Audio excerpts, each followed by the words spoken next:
Hello and welcome back to day 54 of game 4.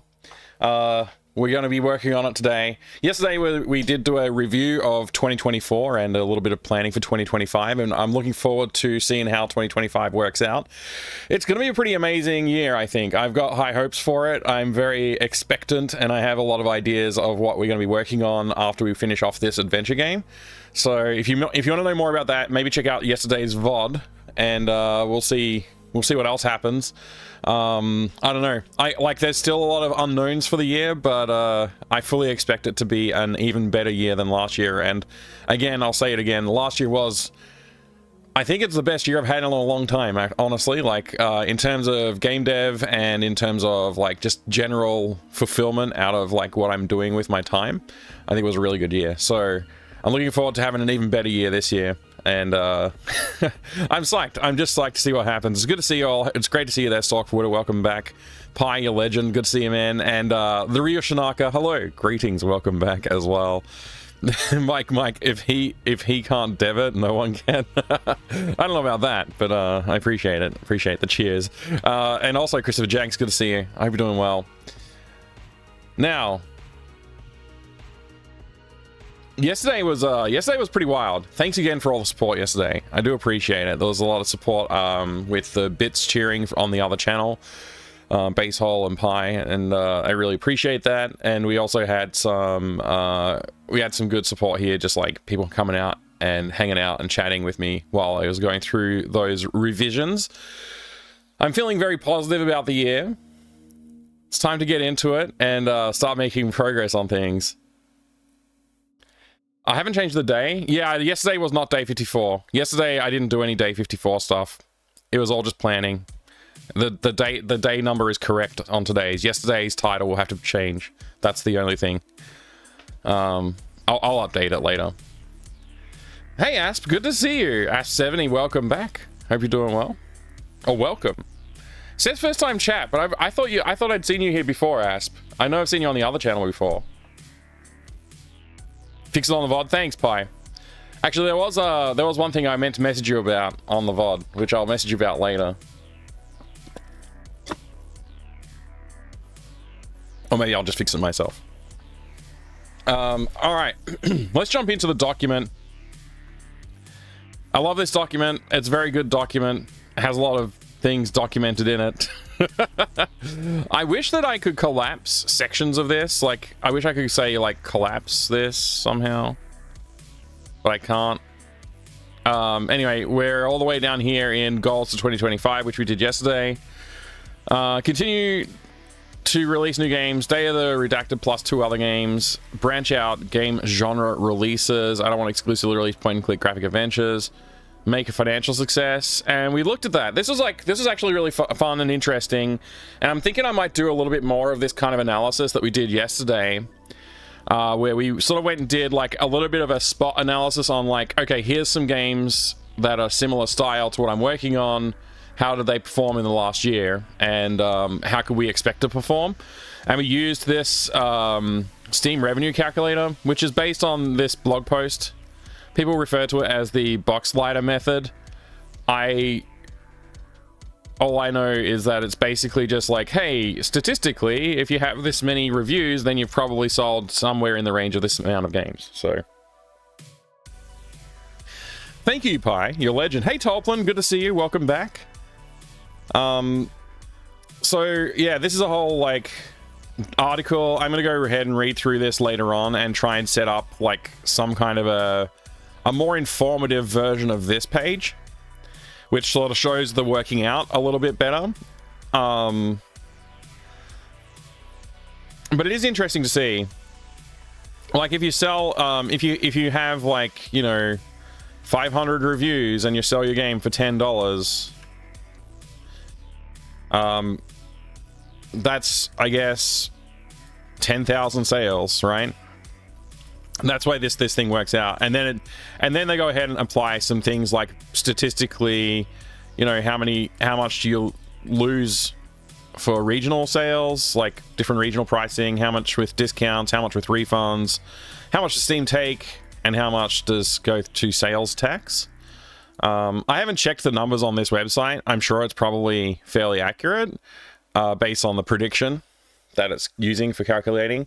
I think I would feel a lot more comfortable with something that was a bit more range-based. Like, okay, statistically, it's going to be like plus or minus a certain amount, which you can see that kind of thing on Steam Spy used to do. I don't know if Steam Spy still exists. It does, apparently. The guy who worked on Steam Spy, I think, was employed by Epic at some point. Data accuracy, algorithm limitations. So yeah, this one does something a little bit different. So if we were to look up some of the games we looked up yesterday, I'll go to this full view that you can see a whole thing. One of the games we looked at yesterday, I remember, was Crimson Diamond. I just want to see like Crimson Diamond actually, not a trending. I need to register or log in to search. You didn't used to have to do that. This is a change since I last looked at this website. I guess I could just find the Steam. If I go here, for example, I could probably put the app ID here. So if I just go to Steam, Crimson Diamond. So Steam Spy used to be powered by the fact that people would... everybody's game ownership was shared to the market, and then they altered it to be statistics based. So according to this, there are 0 owners to 20,000 owners. Peak concurrent players yesterday was 11. So this is public data. This is public data. This is not, because it used to be public that people would share data, and yeah, Steam changed it to be like, oh, you know what, we're going to hide it. And I think they were hiding it as a response to Steam Spy, possibly, or maybe maybe due to publisher pressure from like publishers who are putting their games on Steam. Say Epic, if Epic's putting out a game, they don't really want the market, like the people knowing how well their games are doing on the market per se. Like they want to be able to spin it how they would like to. So if they're like, oh yeah, we sold thousands of copies, but it's literally just 1,000 copies, but they, you know, you could find that out by looking on Steam and going like, oh, only 1,000 people own this game. So that's how Steam Spy used to work, because it was public data. Now it's not. They have to use estimates. So we can see there should be also a confidence rating on this, although I don't know if they've gotten rid of that. Access restricted. Special rights. Okay. Okay, so you have to back Steam Spy on Patreon in order to into your Pro Pledge. Yeah, so getting access to more data. That's pretty annoying. I wonder if somebody's made a clone of this that's open, because this used to be fully open. I guess they changed it over time. CCU Daily. Okay. This is kind of useful information, but this is, again, this is public. You could have tracked this anytime. Yeah. Anyway. I wonder if there's a way to, yeah, find more games like this, but yeah. Apparently Steam Spy is still in beta. It's been around forever, but okay. Anyway, I just thought this was a thing of interest. We might try and use this in the future to help us with, like, estimating ranges and stuff. So, like, if you just were to split this in half, that would be 10,000 sales. And that, you know, then we can compare that to what we had on figures from the box lighter method, right? So we take that, we look at how many reviews there are. Does this show how many reviews on this page? I don't see it. If we go to here and look, though, we can see there's 402 reviews. And then we go here and we put in 402, put in whatever the number is. I guess that number is, what's that? Somebody do the math for me. I'll price it at $1. Maybe that's easier. Yeah. Okay, 8,040 sales potentially. So you can see that the range for the calculation here is a similar range. It's like plus or minus 10,000 apparently, but it's about there. It's like 8,000 is right in the middle of this number. So I'd say either source is probably a useful way to go. Anyway, that was a bit of a tangent I wasn't planning on doing, but we did all this calculation yesterday just to see where our games might land if we were to try and sell them. So what I'm thinking is, if I do try and package up Day of the Redacted to sell on Steam, I'm actually going to bundle it with the other two adventure games. And I will probably go back and polish up Day of the Sandwich just to bring it to a similar level of polish to the other two games. And if I do voice acting for Day of the Redacted, I might actually go back and look at adding voice acting for these two games as well. Just so that that's very consistent in that regard. And then I could probably do like a little launcher screen that you can select which chapter you want to play kind of thing. Prologue chapter 1, 2, and 3. And then, I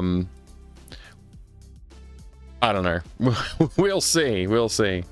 Hopefully I'll be able to push out an update to those games in the future to advertise the next game that comes out as well. So, anyway, these are all just future thoughts, but I thought it was worth mentioning just because I was looking at this goals again.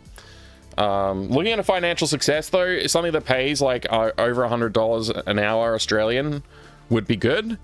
And it seems viable, actually, which surprises me because I didn't think it would be viable. But if I was to extend the length of the game, like Day of the Redacted, maybe make it 2 or 3 times as long, I think that would comfortably fit into a sort of like $10 to $15 price tag, and people would probably review it fairly, I think, and it would probably do okay, potentially.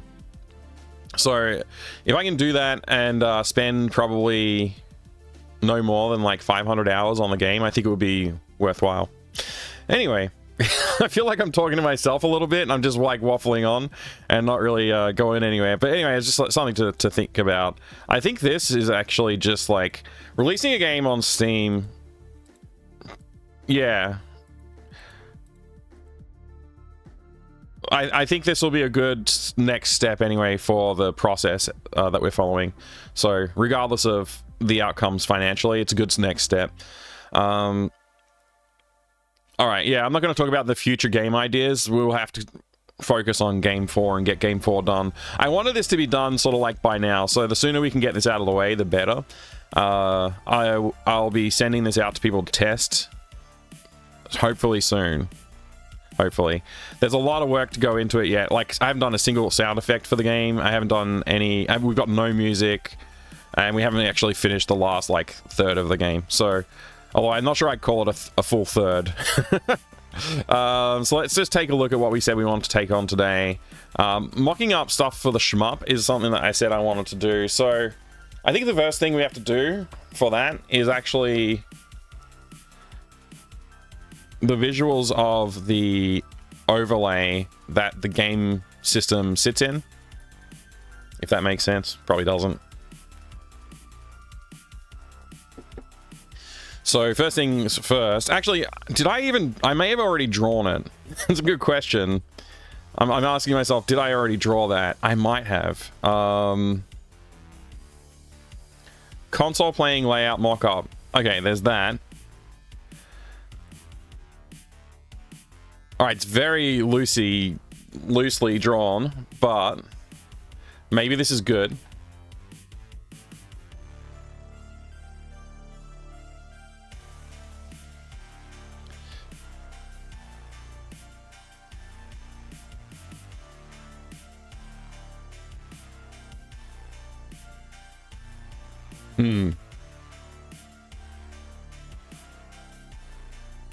I forget what I was thinking with this thing on the side here. I think that might have been like where the score and like ship upgrades and stuff go.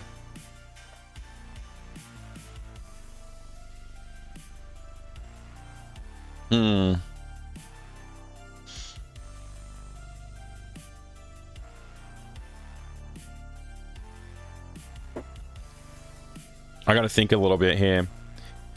I don't know if there's enough space on the screen. I also don't know what the dimensions are of this screen. So, like, that's probably something I want to, like, investigate real quick. So I just select this area. And look down the bottom. It says that this area selection is, what's that? 146 by 146. And that's 175 by 146. What's 146? Say, divide that by 8. What's 146 divided by 8?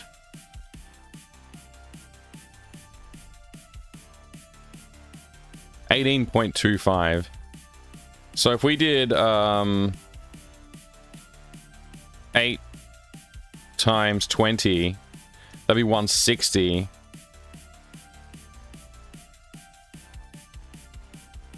So what's 160 look like? How big is 160?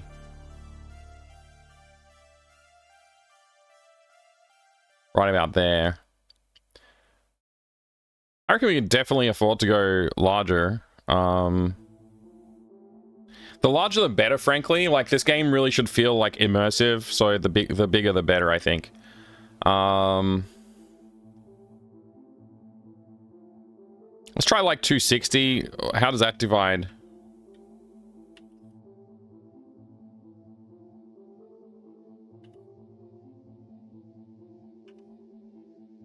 Okay, 32. Maybe we just do 32 times 8.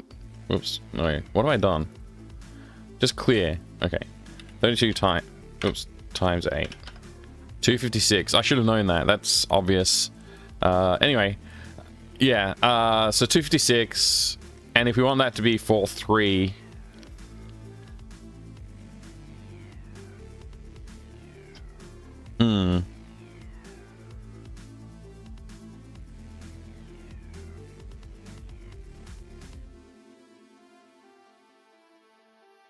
Do we want it to be 4.3? I don't know. Let's see what 256 looks like. I mean, this is a 320 wide thing, so 256 is going to be quite a lot. Yeah. Maybe too much. Especially if you're doing a vertically scrolling shoot 'em up. Probably makes more sense to go a little bit smaller than that.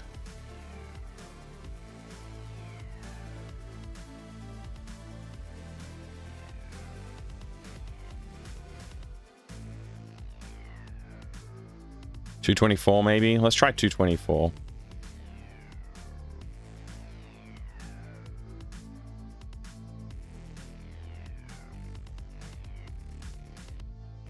Yeah, that seems like something we could work with in terms of like screen real estate. 224 by some number, which I don't know. Is there a ratio calculator?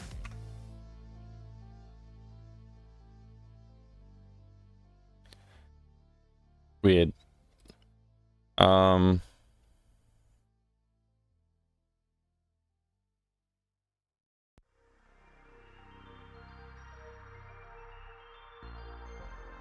let's go here. I was 224, right? By 168. Let's try it.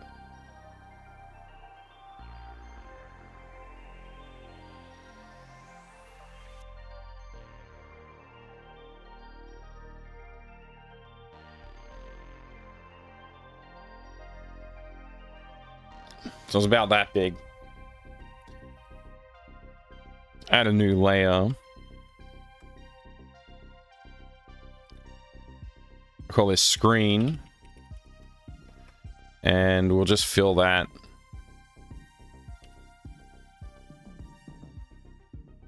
Was it G for fill? It is G. Okay, cool. Deselect. V to move. And we'll just try and center that a little better. Somewhere around there.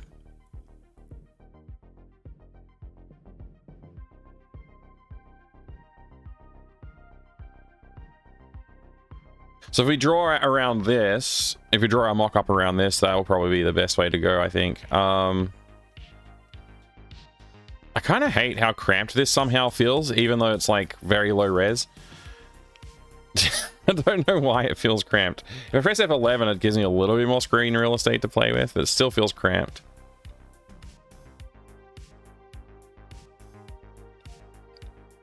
How's everybody going today? How are you, Toplin? How are you, Pi? Asp, Christopher, Stork, Ryu Shinaka. I think that's everybody. I think I've addressed everybody personally. How are you doing? All right. The other thing I would probably want to do is actually look at the image of the game console itself, which is this one. Let's just open that. Skip that. Hey, Adrian, good to see you, dude.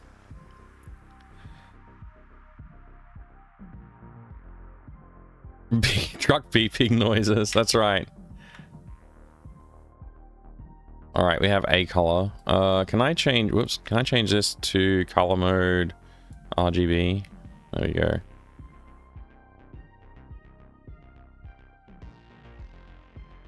And we'll say this is console body. I'm just gonna draw a big square, I guess. Is there a property setting for how... Yeah, okay, I don't know. Whatever.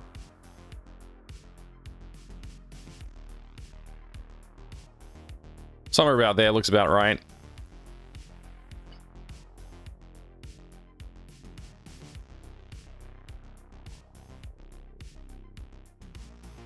So we're obviously going to want to do a bezel around the screen and probably have like a little bit of chamfer or whatever along the edges that are visible. It would be nice to hint at the buttons. Yeah, I kind of don't mind that they're not on screen.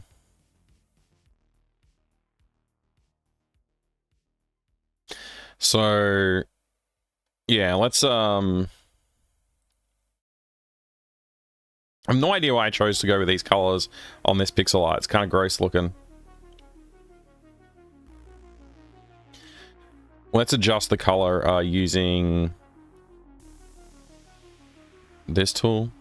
So we can look at the HSV values. Doing all right. Went down a little rabbit hole, got frustrated, rescoped restrictions on level design, feeling better now. Oh, okay. Oh, that's big news. I hope things are going good with the game dev though. Where do I start here? Let's start with call this bezel. I think that's how you spell bezel. It's how I imagine it's spelled. All right, HSL. Let's use that. L less. S is probably fine. H is probably fine. Yeah, it's very gray. Okay, can I say I want rounded...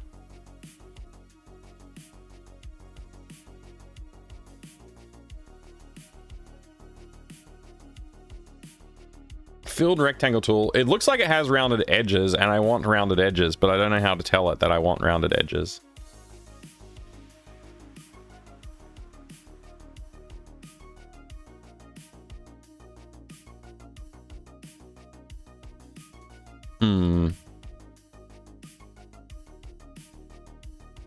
This seems like it should be an obvious tool to have, but I don't see it. I guess I'll just use a circle first.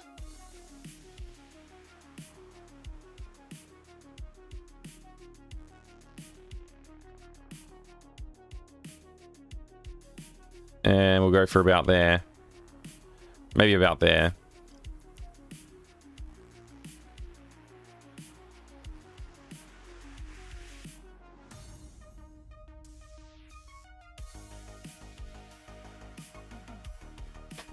Let me just draw that again.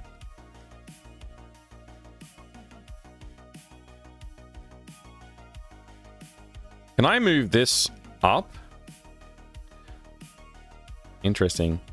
Maybe out there. Try again. Ooh, close.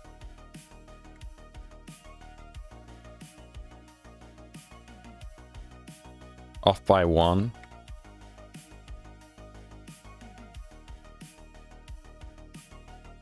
Oh, that's pretty annoying. I don't think I'm gonna make it where I want it to be. But anyway.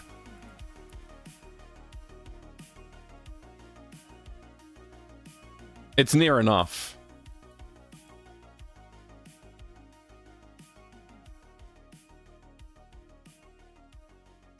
Actually, it's not very near at all, now that I'm looking at it.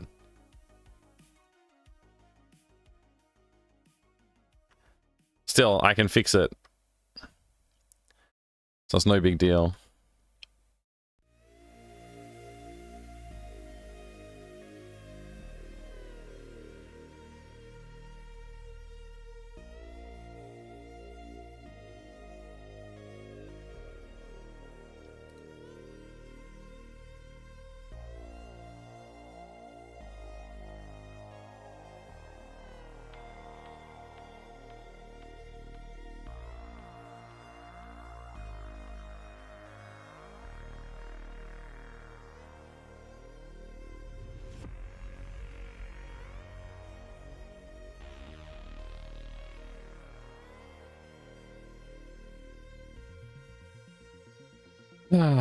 Going well, picking away at some features, rewrote a bunch of unit selection code, and spent the last couple of days fixing all the crap you you broke because of that. Oh man. Hey, that's good stuff though. Breaking things is all part of it. Alright.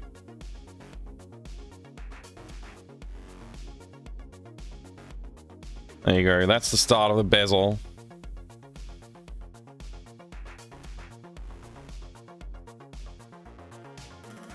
Let's just draw,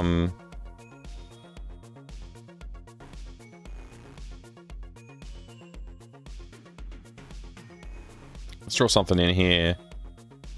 This can be also part of the bezel.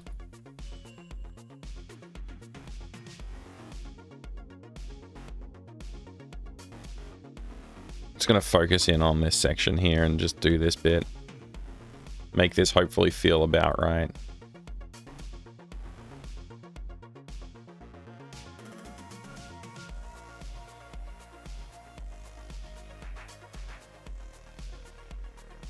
I'm not sure that feels about right. Let's see.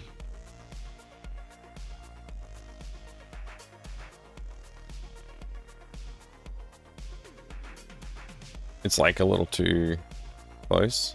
How many pixels is that? 1, 2, 3, 4. We got 1, 2, 3 here. So I need an additional pixel, and it needs to start from here.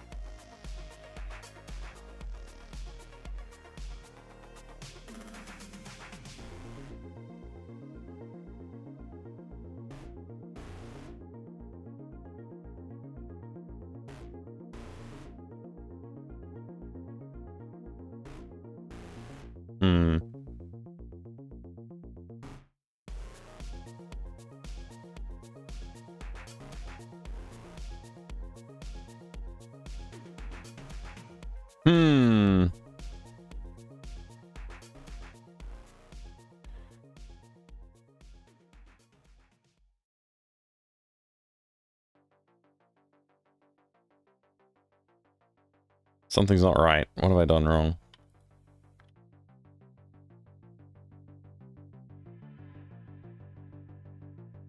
I think that's right.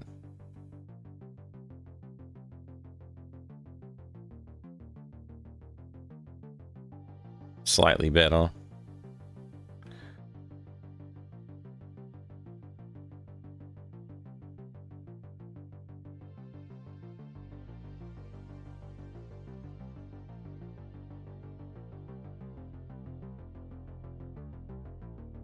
Feels too thick.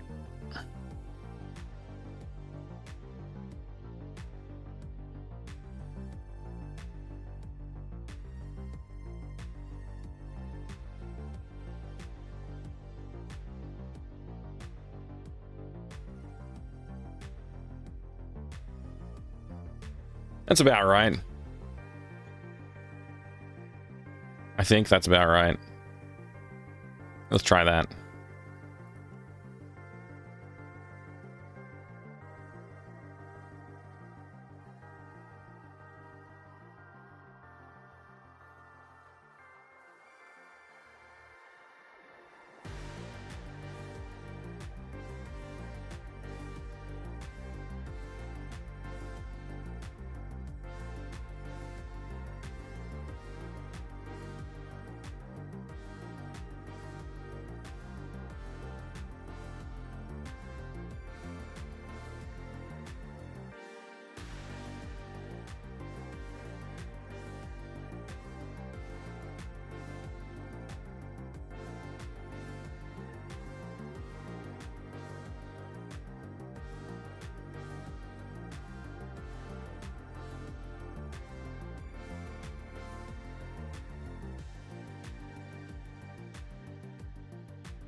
Hmm. Now we should be able to mock up like some kind of graphics to fit in here. I feel like this is too wide, and I might want to knock off like 16 pixels of the screen either side. So let's do that.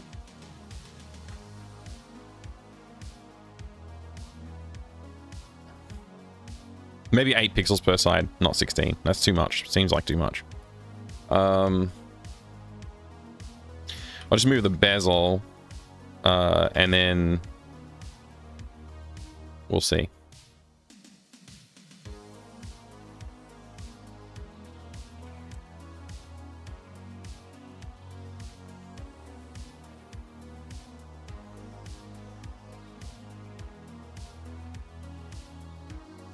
Just using the keyboard to move it by 8 pixels either side. So we've lost 16 pixels in width total, but I feel like that feels a little bit more like comfortable.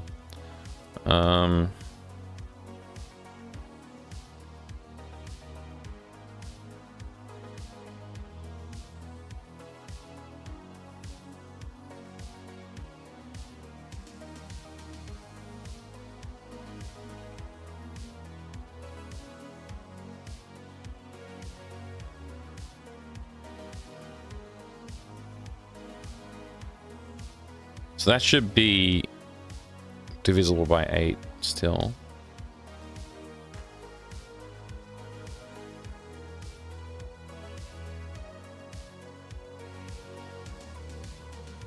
$208, $168. I think 208 is divisible by 8. Should be like 26 or something like that.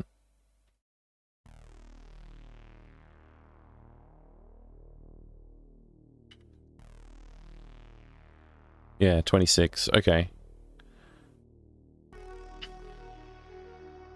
That's good. That's good. That's what we wanted. And then, okay, so we have a screen. We have our bezel. Yeah, the border of the machine itself. Let's just do a border on it.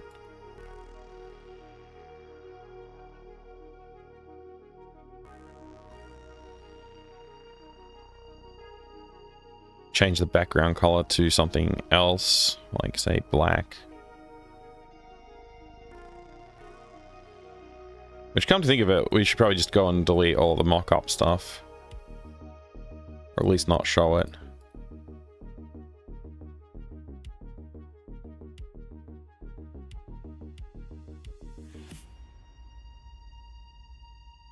Suppose that's fine.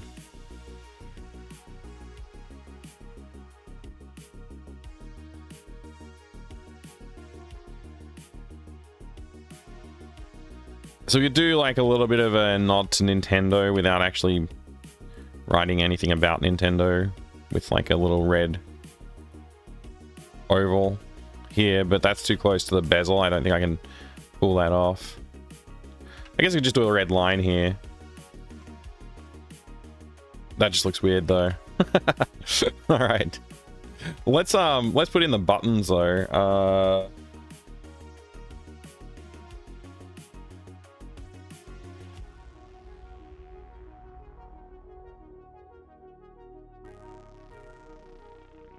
Maybe something like this.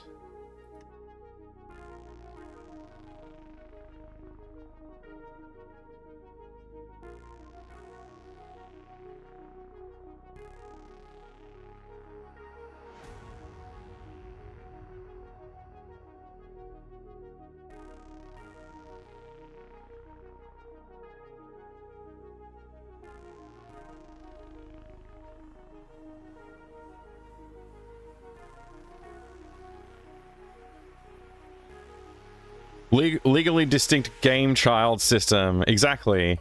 Exactly. Legally distinct. Very legally distinct.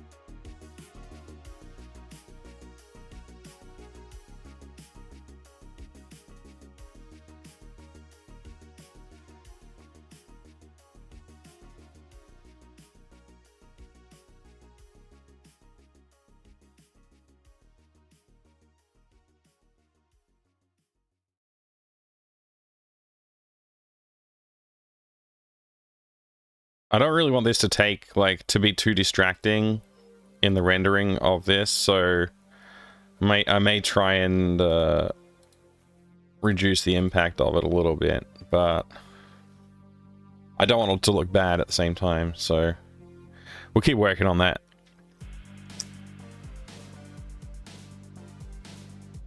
I mean, you could Pi if you wanted to. Put Game Boy, get Super Nintendo, then become viral. Free marketing. Yeah, free marketing. Except they get to take all the money.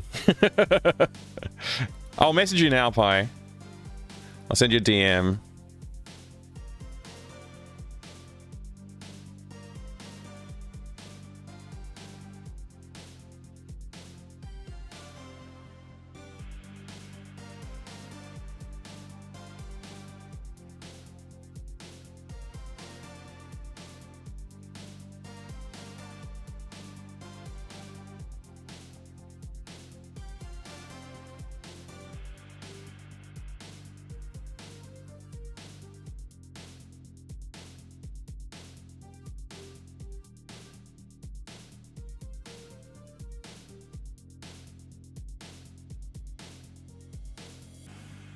There you go. Yeah, I'll fix it, but I just sent you a message about maybe hiding the VOD or something. I meant to do it myself yesterday, but I got distracted after the stream. All right. Okay, so this is like our canvas for putting in a shmup. Basically, a shmup has to fit in this screen here. So we need to mock up some elements for that. I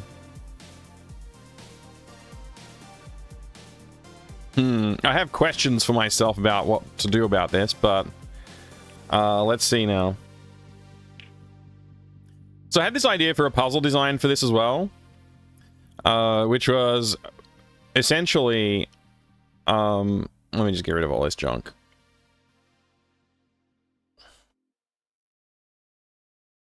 I gotta go through these tabs and sort them out at some point too.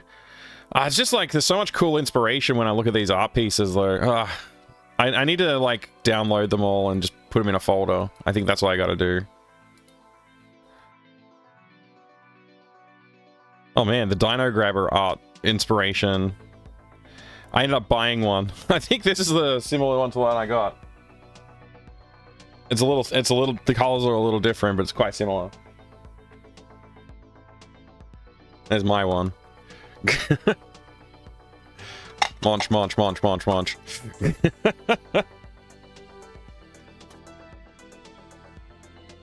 What's the shmup theme? It's gonna be like space-based shmup. Oh, thank you, Pi.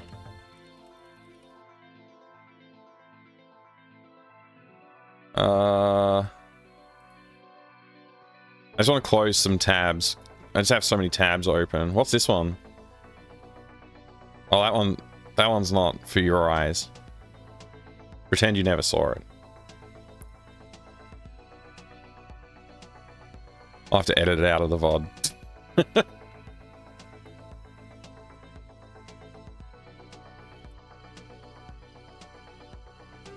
Oh, man.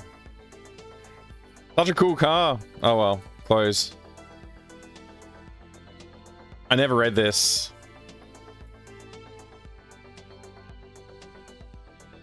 Oh, that's my own picture. I can close that one. I probably don't need to keep this open. All this, all this, all this, all this. I'll keep that open.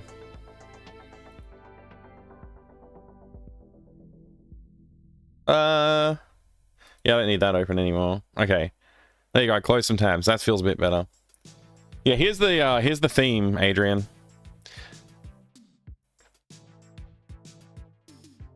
Colors, playership.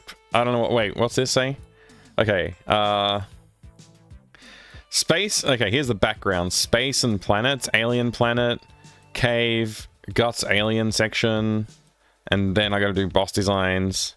Think about implementing shmup engine in AGS, collisions pathing. I don't think I'm gonna think too hard about any of this stuff. Yeah, okay, so there was a puzzle design. I don't know where the notes for the puzzle design went. Oh, here it is. Ship configurator, puzzle mechanics. You got to get the correct configuration and make passing the level easier. I still might make it so that you can pass it even if you don't have the right config, but having the right config will make the game like hell of a lot easier. If you get it incorrect, play can try to win manually, but will be stupid hard. Yeah. Maybe have a strat guide in the bedroom. That's a cool idea as well. Yeah. So like, yeah, space with planets in the background. Like maybe you like fly away from Earth and go past the moon, and then you end up at like an alien world. That's this one. And then you go into a cave on the alien world, and then it turns into like a colonoscopy background or something like that. Not an actual colonoscopy, but you know, something gross looking.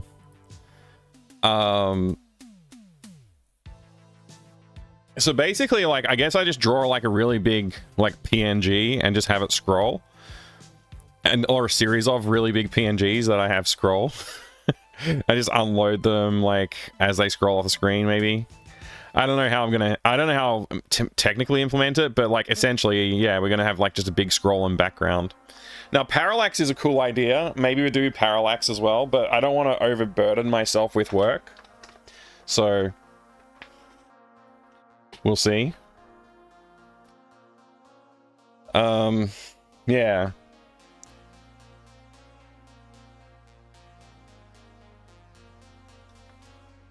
I was playing Impossible Mission 2025 the other day. And they have, inside of Impossible Mission 2025, they've got a shmup built in. Like a little minigame shmup. I don't know what it's there for. Like, I didn't actually beat it. I kept on the controls were not very good because it has like number pad for moving your ship around, but you press 5 in the middle of the number pad to shoot. And so it just made it very hard to press the shoot button and move at the same time, because you need your fingers available to press all the other buttons to move around directions, and then 5's in the middle, so you got to take one of your fingers has to press 5, and so you end up like stopping in the wrong spot while you're trying to shoot or whatever. It's very annoying, very tricky to do. I think I might have figured out later on that I could play it some other way, but yeah, that's definitely the kind of thing you want an arcade controller for.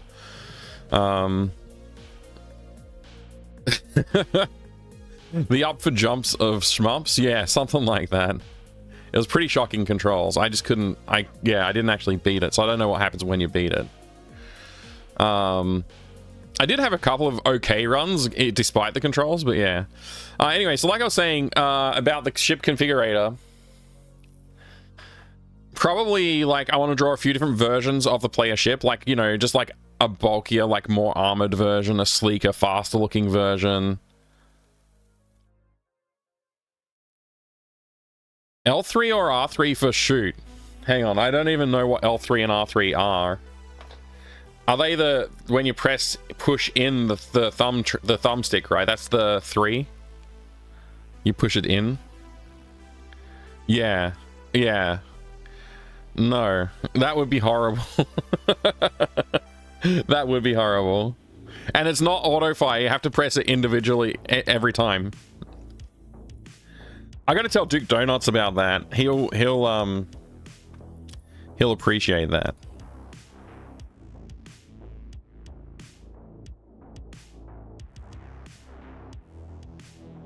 Wonder if he's online right now. He's not. Sadly, he's not online. He's probably busy, like, doing stuff because he's moving house right now.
All right, I've sent it. I've sent the message to Duke. He'll like that. Retro X Infernus, hi, good morning. Good to see you. Welcome. All right, we got to mock up these graphics. All right, let's just do... let's take a page out of the past's book.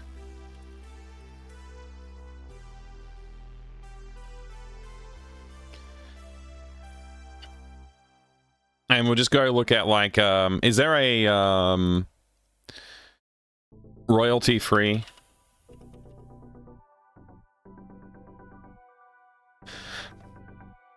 Royalty-free Planet Earth. Is Pixbay a free one? I don't want to have to create, like, an account or anything, you know.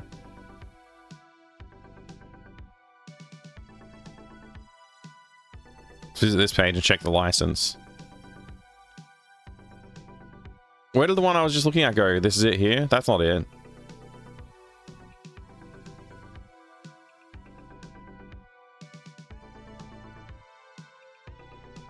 What the heck?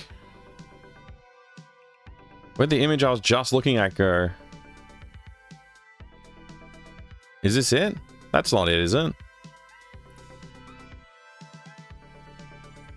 It looks like this. Where'd this one go?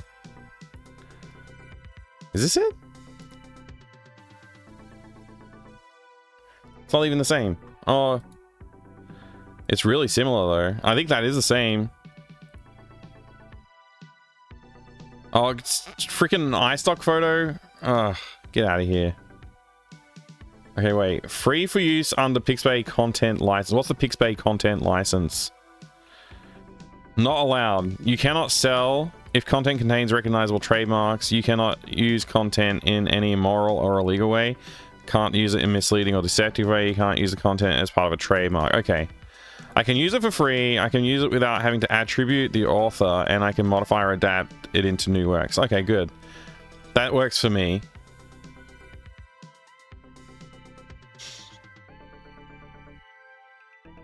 I really don't need this to be very big.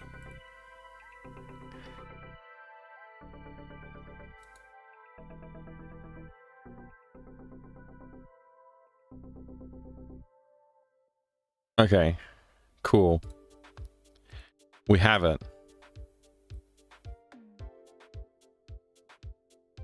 Man, the JPEG compression is horrible though. Why is the JPEG compression so terrible? Whatever. Sprite size. What did we end up on with the screen resolution again? Was it 208? I think it was 208, right? Sprite size 208 wide.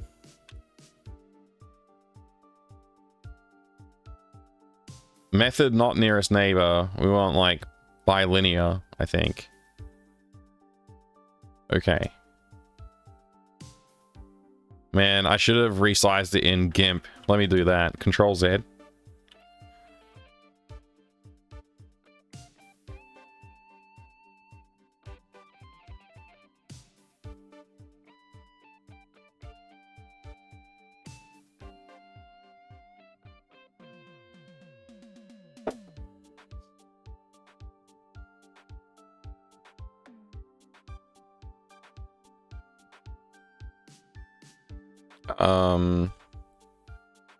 Scale image 208.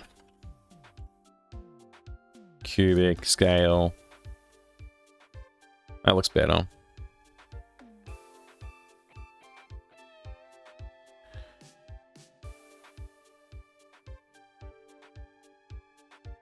I don't know how to paste in this app as a... Oops. Control Z. Whatever. Paste as new sprite, please. Close. Don't save. So this is like going to be... This is the start of our background. I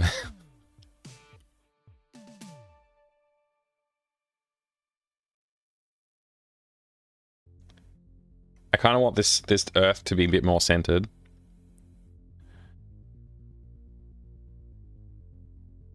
That's a bit better. And then...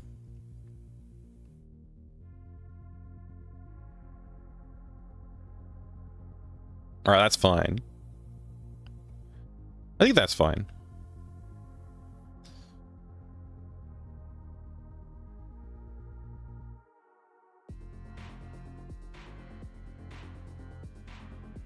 And then we just want this to be like really long. So canvas size, I don't know, like probably 10 times this long.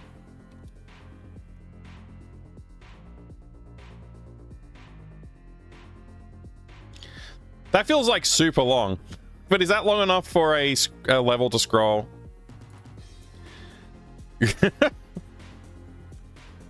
I don't know. It feels long enough. Like, yeah, I'm scrolling through the world or whatever. So this is our first thing. Now we've got that. Let's get a star.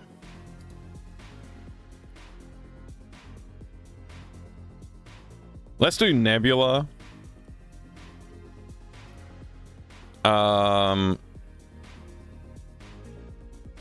Royalty free.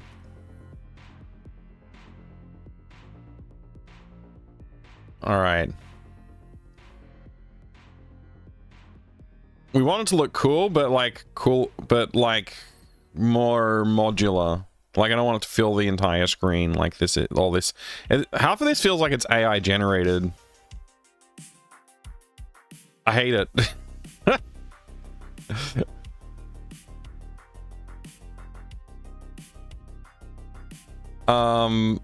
Like I just want something simple, you know. This is all far too complex.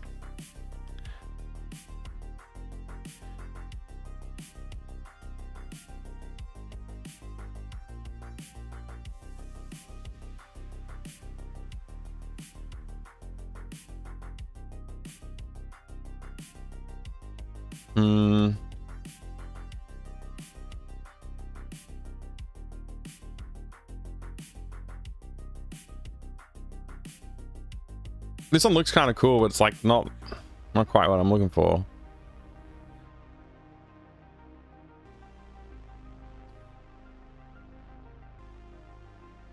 This could work, but it says licensable, and I want free. I don't want to pay for anything. Let's have a look. Let's see what kind of license it is. Maybe it's a...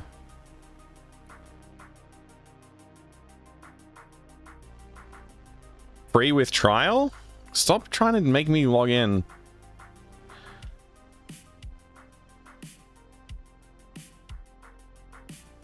I don't want any of this.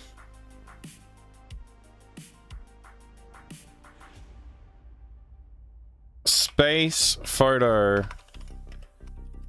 royalty free or public domain. Maybe I should search for public domain.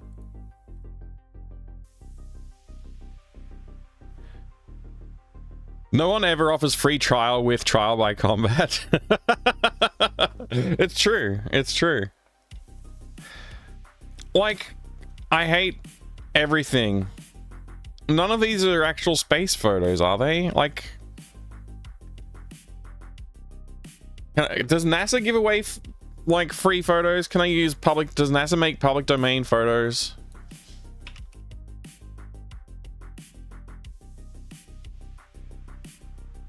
Pagoto. I meant to say photo. Yeah.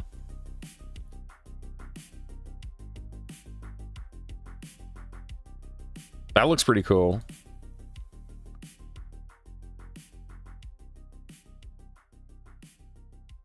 Let's see. What's the license on this?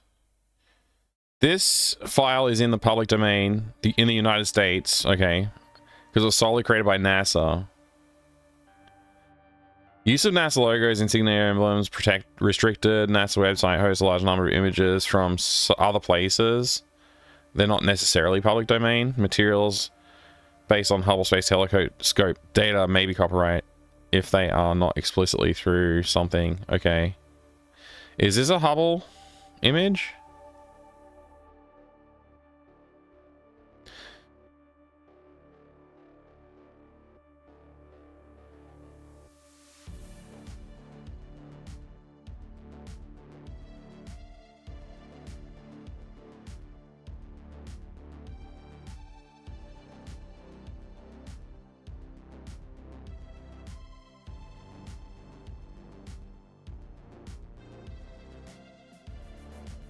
I mean, it says public domain.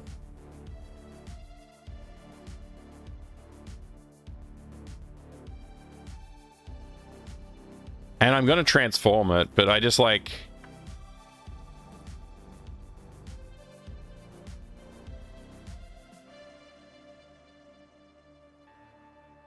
I mean, it's pretty low quality.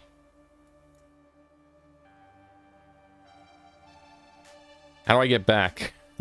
There we go.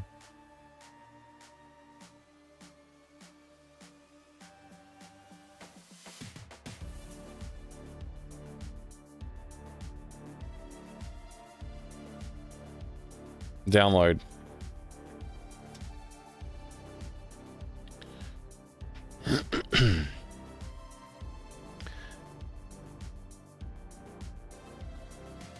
All right. Let's open it in here.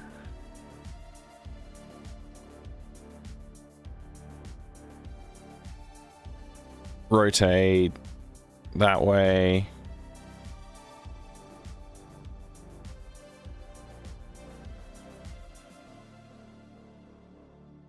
Okay, well, that's pretty cool.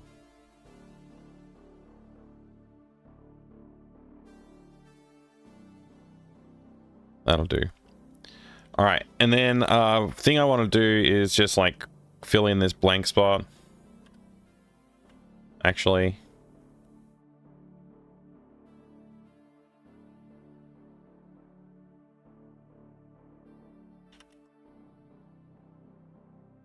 Like that. That's perfect. Nobody would ever know. And then I want to do... let's just do a contrast. Actually, let's just duplicate that, because we'll leave that as our, like, we'll keep that around and we'll just work on a different one. All right, so then we just do colors. We'll just do like a brightness contrast thing. I want the contrast to be a little higher, brightness to be a lot higher.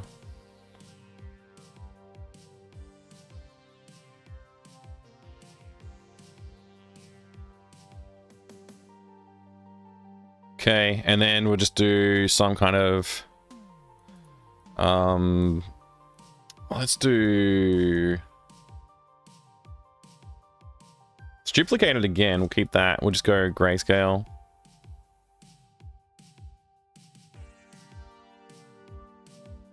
Saturation. Can I just say grayscale somewhere? Is that not an option? Auto. Components. Desaturate. Okay.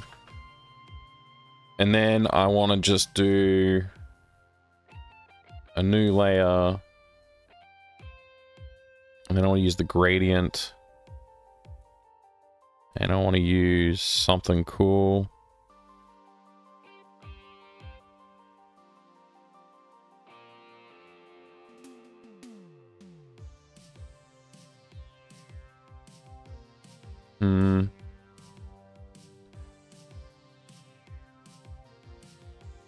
I'm just gonna go with this skyline one.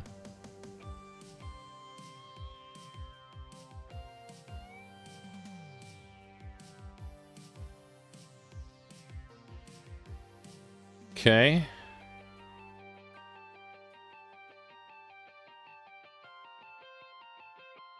Wait, how do I commit the gradient? I want the gradient to be done now. Do I just change tools? Okay. And then I want to change this mode to, I think it's screen? No, I want the opposite. I want multiply.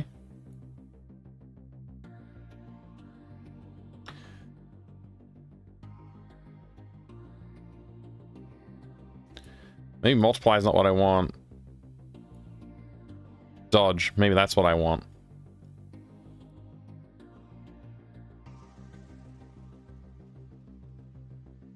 It's pretty intense. It's like... Yeah. Okay.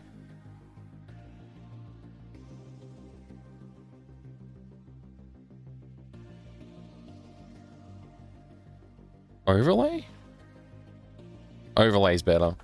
Overlay's way better. All right, now we have this like cool gradient. So like the background will sort of go through a gradient as you scroll through it.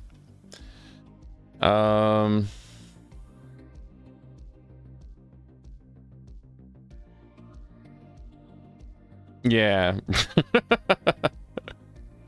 I don't know. This is fine. Let's just get this. And then we'll do a scale.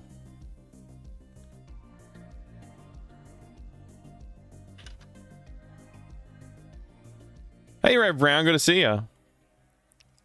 Welcome. That's fine.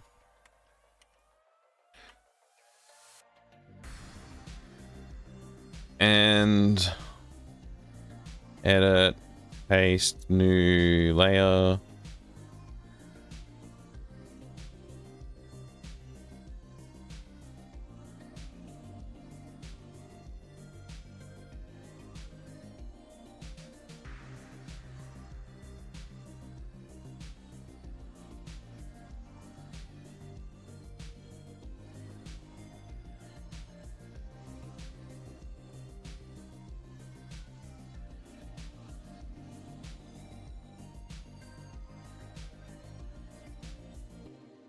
Maybe about there.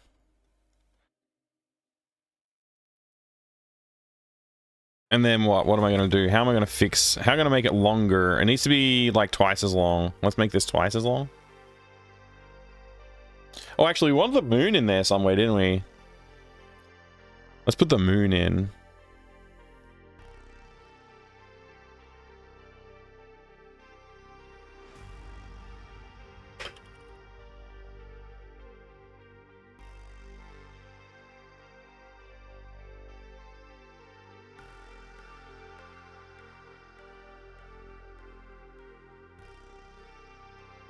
What's the coolest public domain moon photo?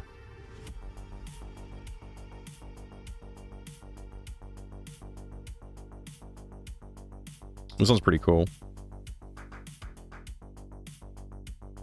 Can I get a license? It just says public domain. I guess this counts.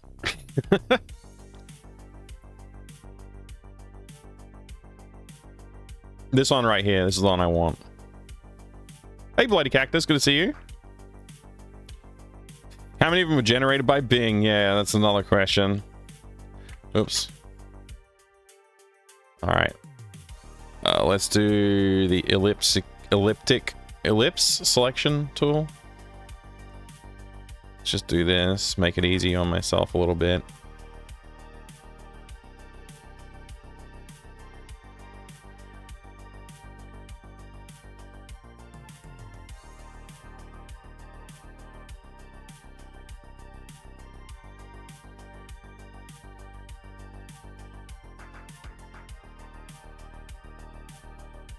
Do image canvas size 6,000.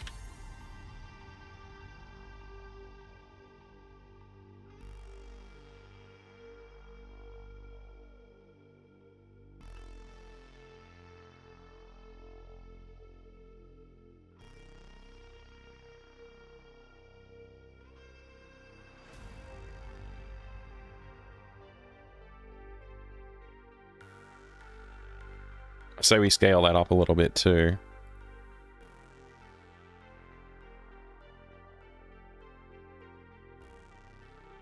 Where's scale? There it is.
So what's going on out there? How many of them were generated? Right, exactly. I hope everybody's doing good. All right, let's see. How bad is this going to look? It's going to look pretty bad.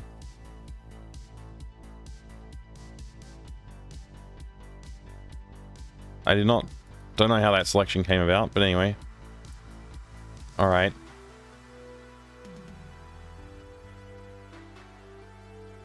Can I like gradient fade this? Let's see.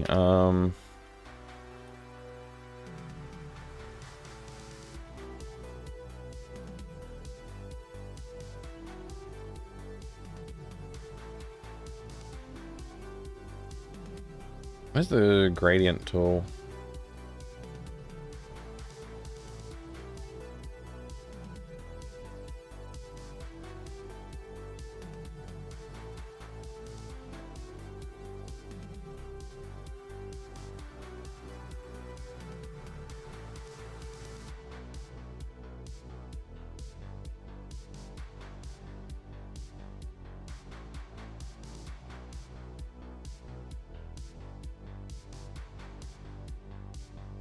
don't understand what's going on. If I get rid of that, what? Okay. I need another layer. That might be it. Okay. Can I make this a circular? I can. Cool.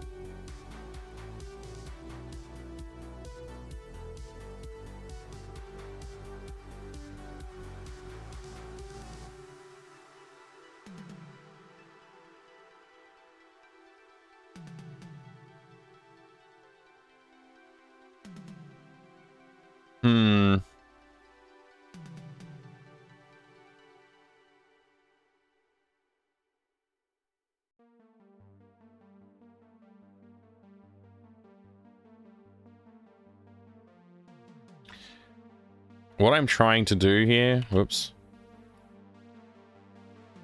Okay, I have no idea what's going on.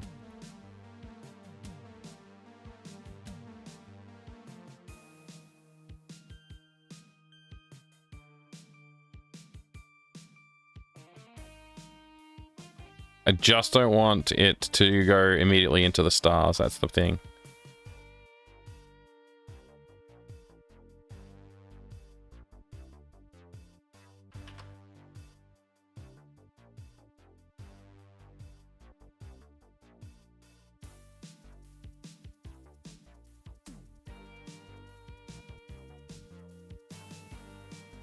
Okay.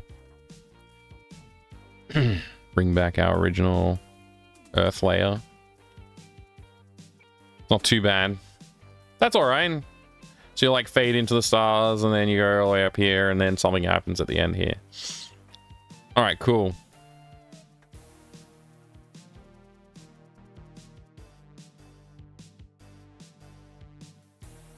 It's a bit silly, but hopefully this works. I think what I need to do is put something on this end. Like the alien planet or something.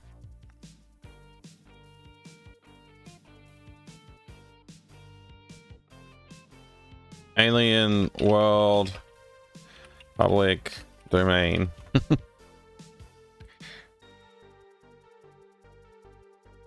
So many AI arts. I don't know if I can... I want to find something that was created by somebody that I can legally use in public domain. I don't know if this is going to work.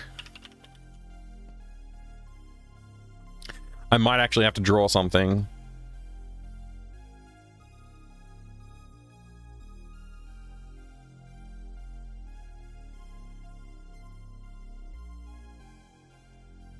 I'm trying to avoid that. Oh, this is cool. I like this one.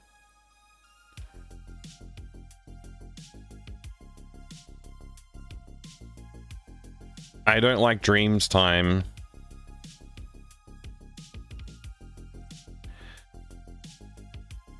Moon with big wooden sign that says "Eat at Joe's." That's pretty alien. Yeah.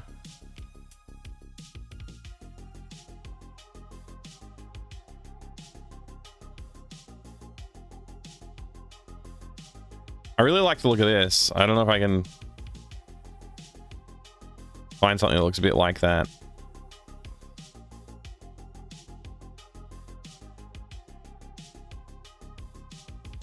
I'm trying my best to not have to work too hard on this stuff. I mean, look at all these pixelated ones. These look great.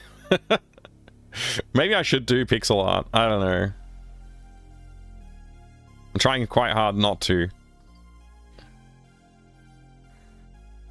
Because it's going to take forever otherwise. Like this game, this is a mini game. You know, and a lot of games in the 90s definitely just used images from books and stuff like that and just like slapped them into the games. This is the best looking one so far. It's very annoying. This one's pretty cool too. Problem is they're all like iStock and Adobe and Shutterstock and Dreams Time, and they're all not public domain websites typically. They're not Creative Commons. Piss off. So much crap. Terrible user experiences, and they, like, I don't know, like, do they actually... The thing is, like, so much of this is freaking AI generated as well, which is like... Ugh, I don't know, man. The image that I saw isn't even here. So even if I try and legitimately find it and use it, I can't. How annoying.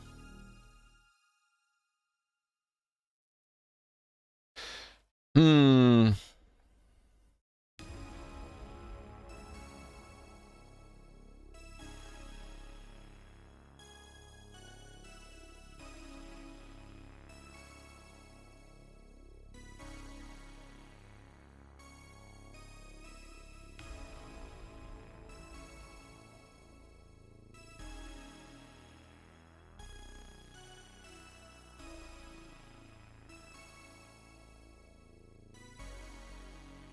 That's pretty cool looking.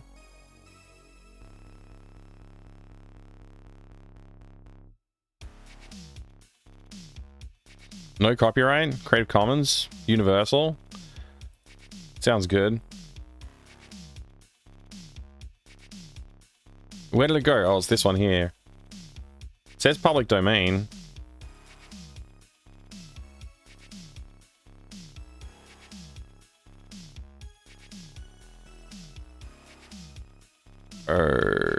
Okay.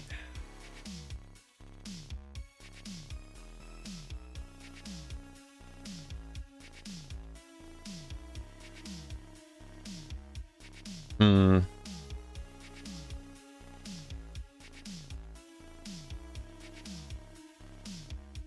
Well, that's pretty cool looking.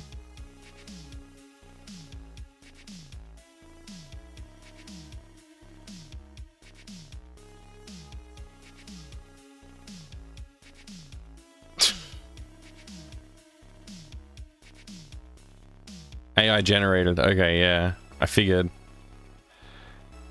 I like that it's got tags though. That's very helpful. AI generated. Any of these not AI generated? Let me see if I can find one and go, that one doesn't look AI generated. Maybe I'll use it, but I doubt it.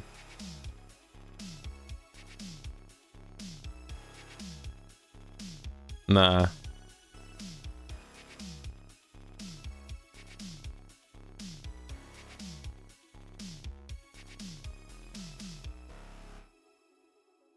That doesn't look AI generated. Is that Phobos? It is. Oh yeah, color image of Phobos. It's public domain, and yet they still have their thingy all over it. Free download. I don't want to sign in.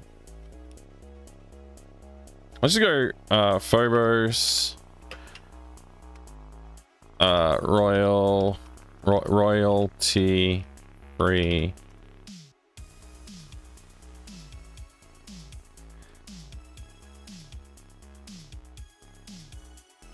Oh my god.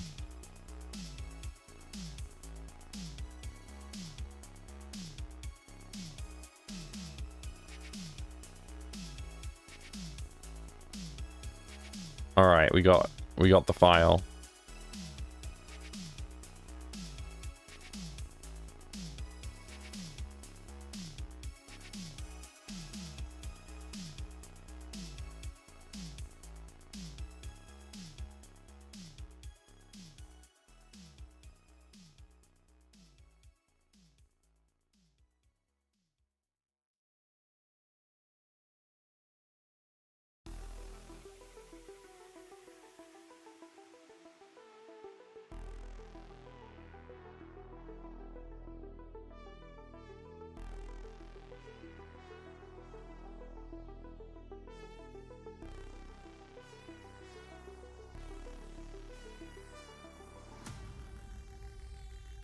How do I finish my selection?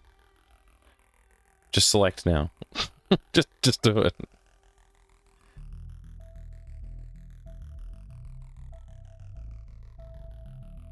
What the heck?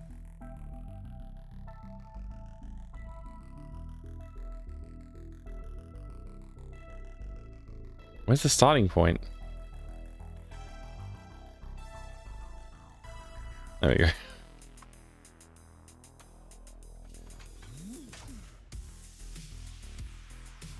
I give up.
It'd be easier going outside and taking a picture of a rock. Yeah.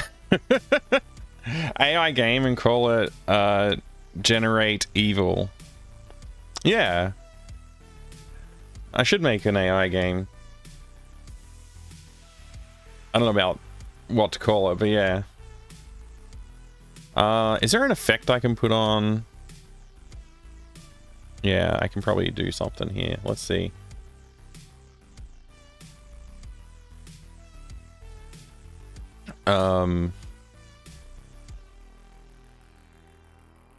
Bloom.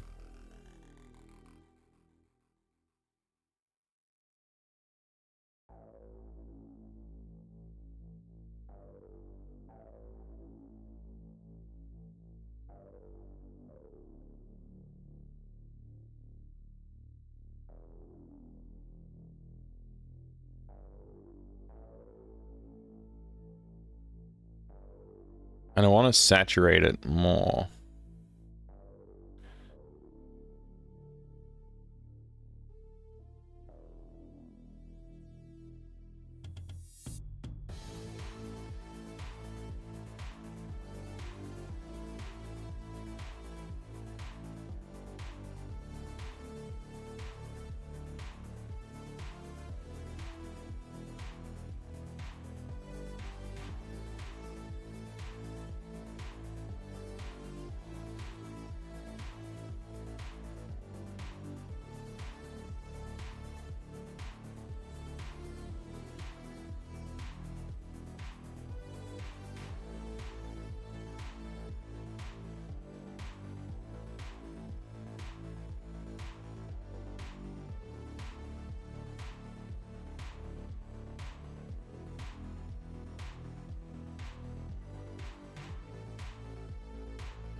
I don't know what supernova does. Oh, okay. That's what supernova does. It renders a supernova. Okay. That's not what we want. But that's good to know. We can maybe use that later. Filters. What's light effects?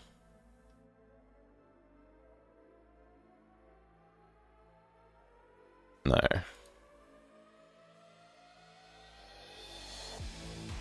Gradient flare, lens flare, supernova, bloom. I think we'll just go with bloom again.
That'll do. That can be our alien planet.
Cool.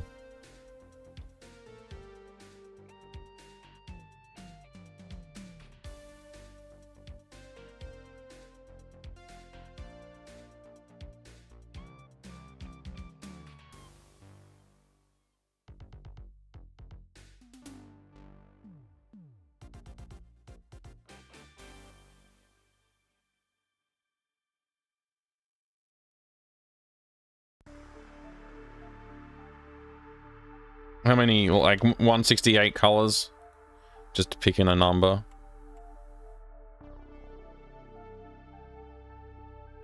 Do we have dithering on? Looks like we do. Mode indexed 168. No dithering.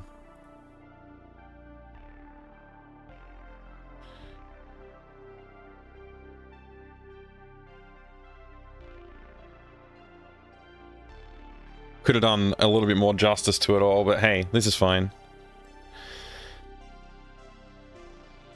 It's good for a start, at least, I hope. I might have to, like, actually draw graphics, but, like, for placeholder art, this is fine. We'll see how it looks in-game once we do something. Alright, copy that back into here. Let's just do a new sprite.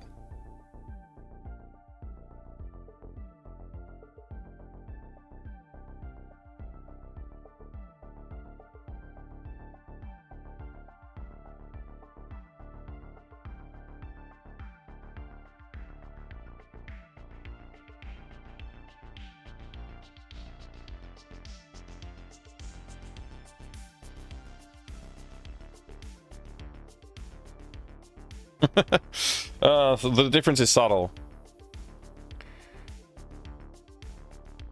Maybe there's too many colors. Let's try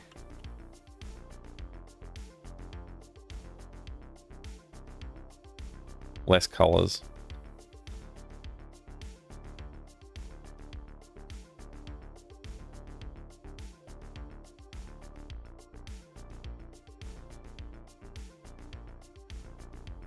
Yeah, it's all right.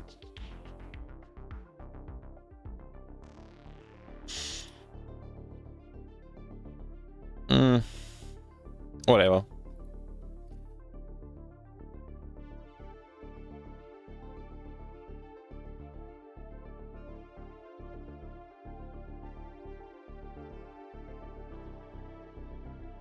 New folder, shmup game. Let's do a new folder. BGs.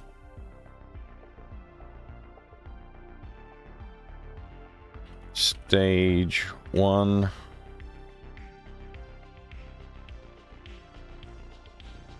Actually. Oops. Sprite color mode RGB. Okay, good.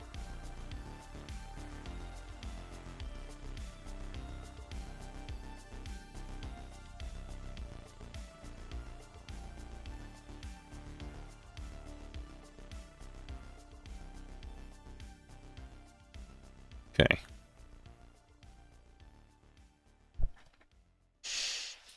I don't know how many, like, how much content we need to put in for this minigame.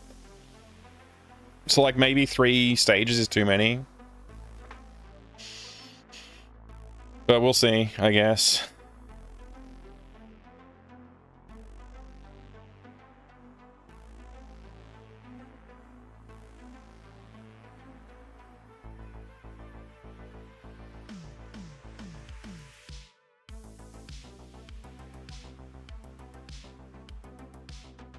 I am curious how this will look in there. Maybe I should do something so we can see it.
This is taking way longer than I had planned, by the way. Like, I definitely didn't think this was going to take very long.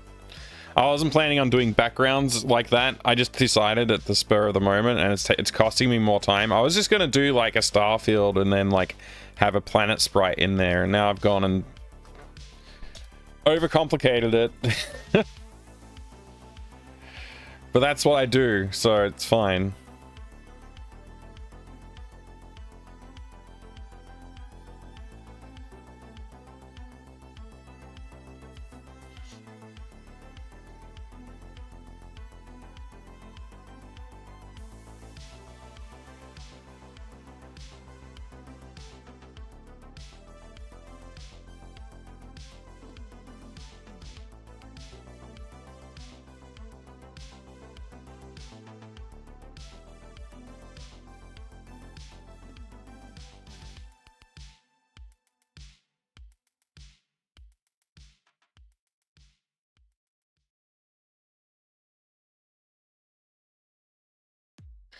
All right, I'm just going to put in, I'm going to use an object for now. Probably going to program it later as, like, rendering it somehow, but like do a full rendering program sort of situation. But for now, let's just add an object.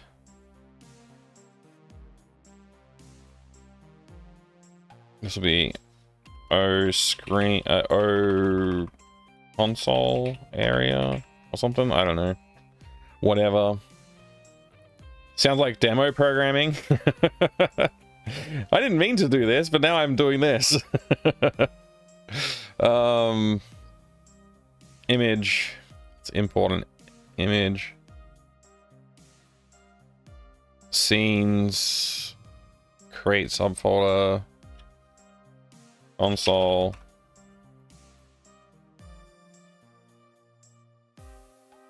Yeah, we'll just import this. Okay.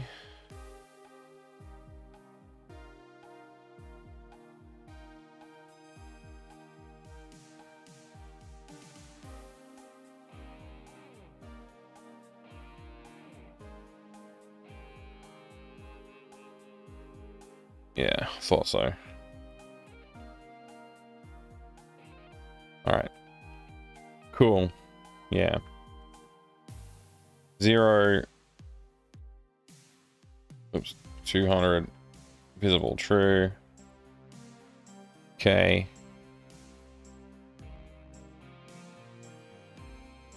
I think I need another object.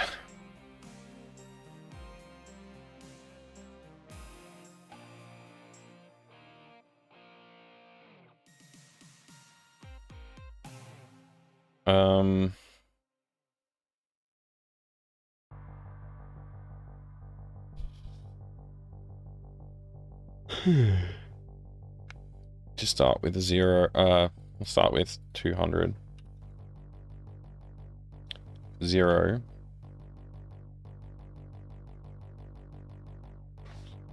OBG.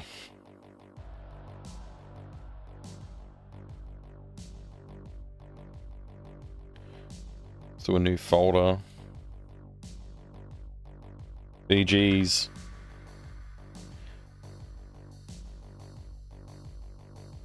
All right, I have to actually export that.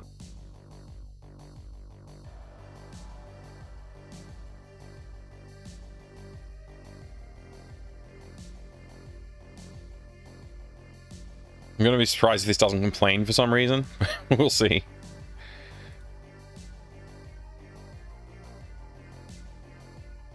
Okay.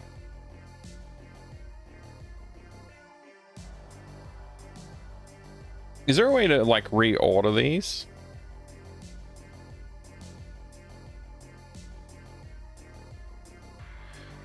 Does not appear to be.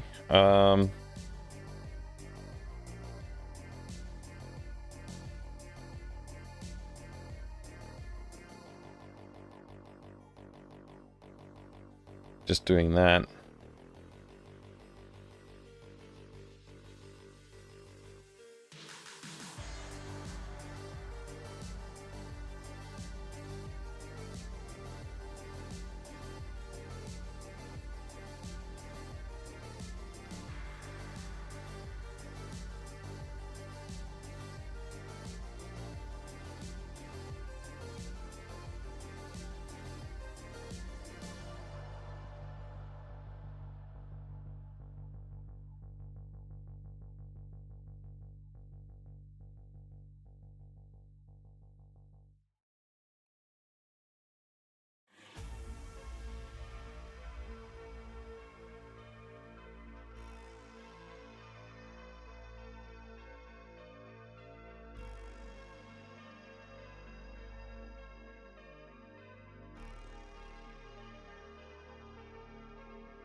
Oh, whoops.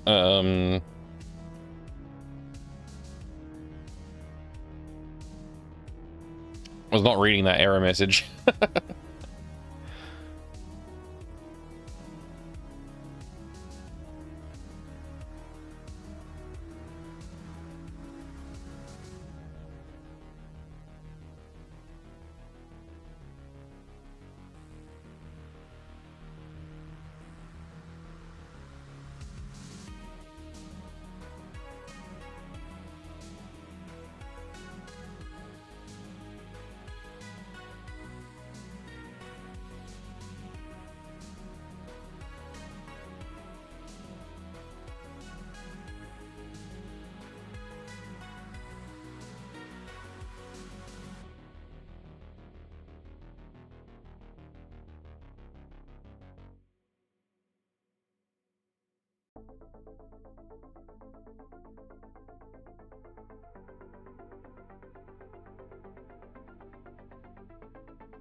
Yeah, okay.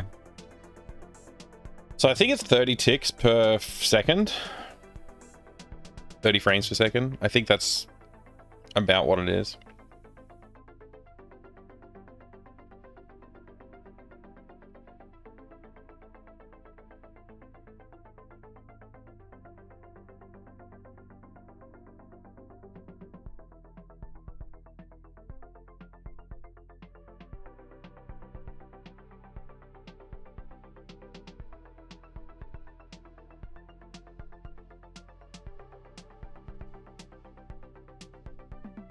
It was like just over a minute.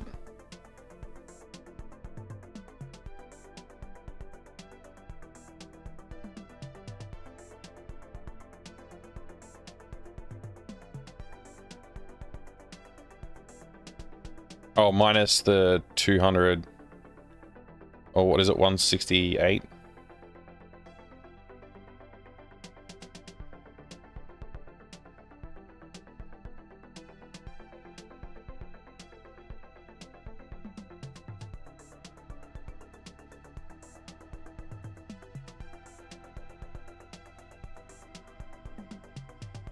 .65.5 seconds.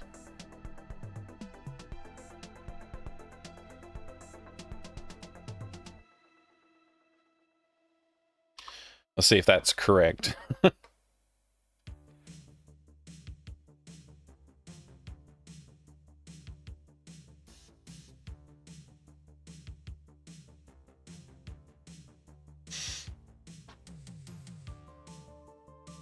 So we can probably have it like pause at certain points along the level as well to like, or like slow down the scroll or speed up the scroll, whatever we want to do.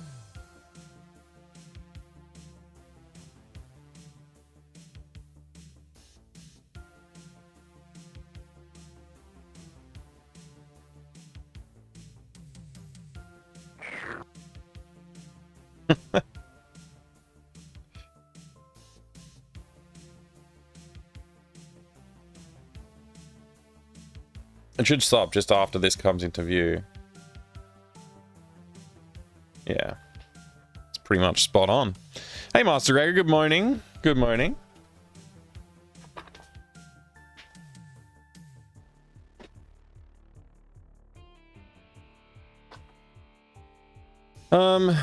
This is good.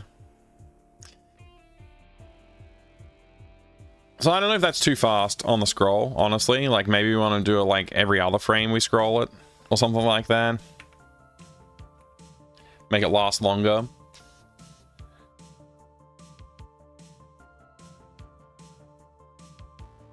Happy New Year again, Master Gregor. Thank you.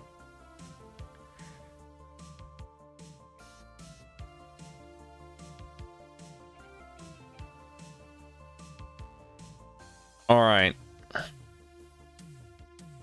So our shmup scrolling background, now we just need to create some sprites.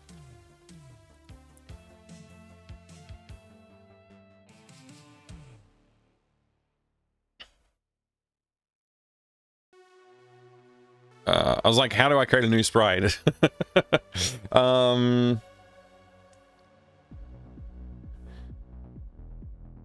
208 by 168 is a screen size. If I just do that, and then we can sort of like try and make sure we're scaling to this size. Let's just get an outline in of some kind to start with.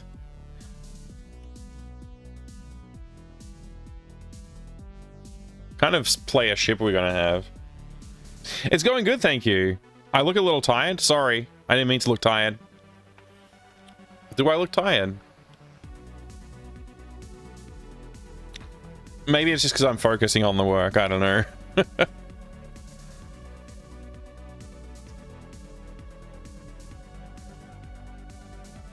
Need some donuts? That's what you need? I haven't had donuts in a while. Maybe I should get some.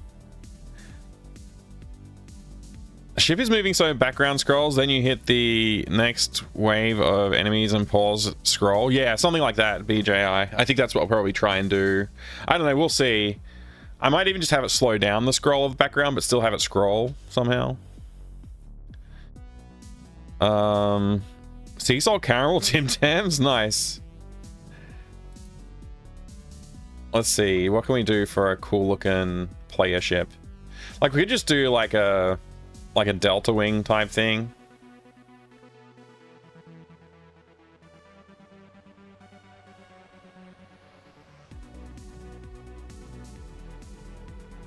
We'll do something else.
That's like way too big for the player sprite, isn't it? Yeah, that's way too big. Alright. Try again. You getting enough of donuts? Oh, good, good. I'm glad you're getting enough donuts. Busy at work, just get off. What are we doing? We're making a shmup in the we're making the shmup minigame pie. Big cup of coffee? I mean, I finished a cup of coffee already. Technically, I've only had one cup of coffee today. But yeah, so we made this background pie, and we're gonna put in like shmup controls for it. I don't know, work it out.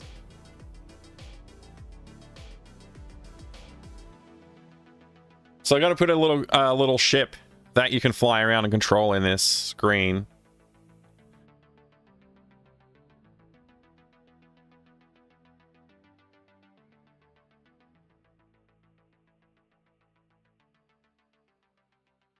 I think this is fine, honestly. This is probably fine. I can add a layer of parallax stars that move a little faster.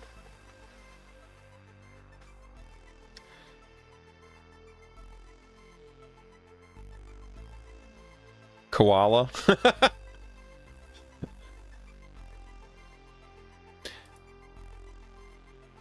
Let's see. Maybe we go smaller.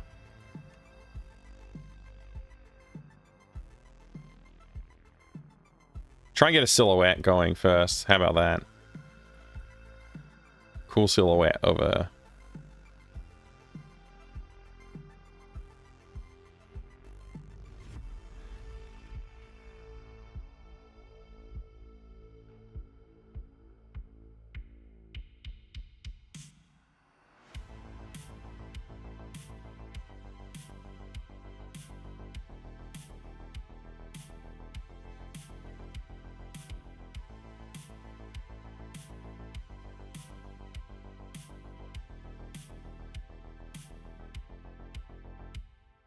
Oops.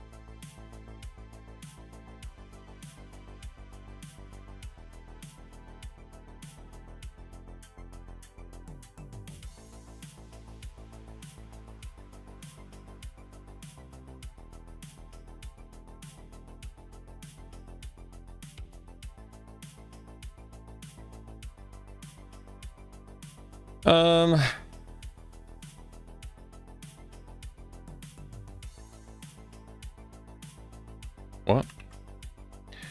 I don't want my marquee selection to be duplicated.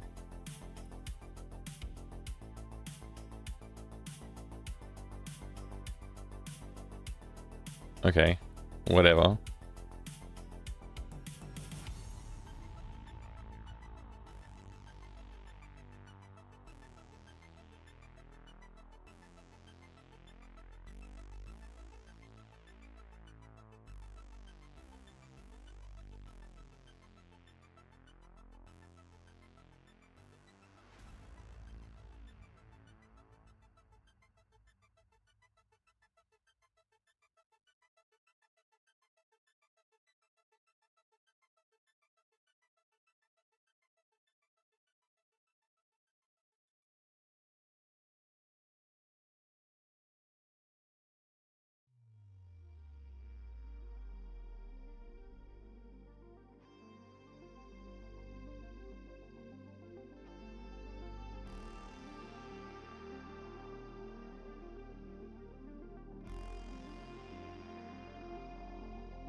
Why is it all changing color? I don't understand.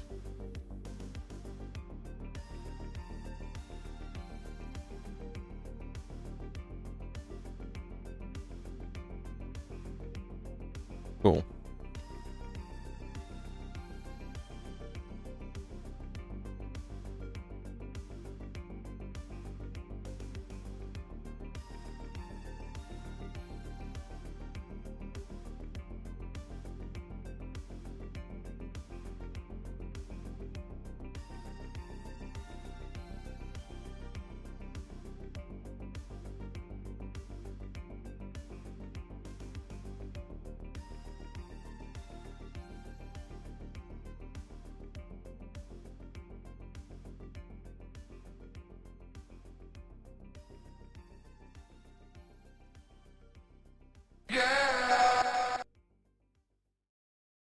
Thank you.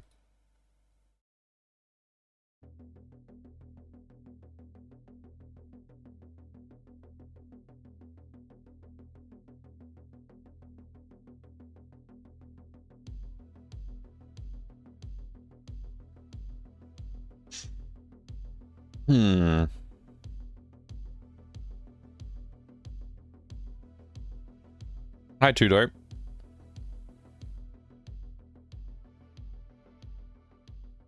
What am I doing? I don't know what I'm doing.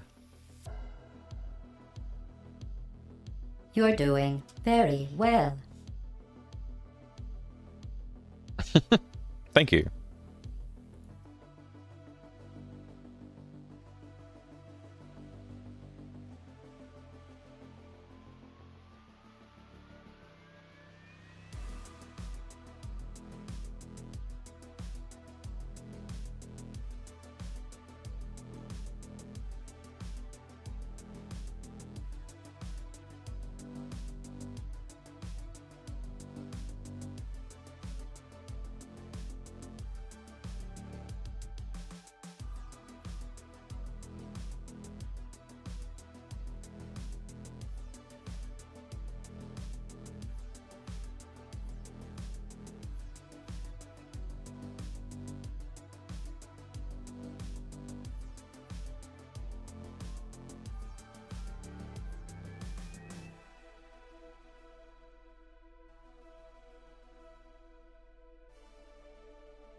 Have a good sleep there, Adrian. Thank you for being here, man.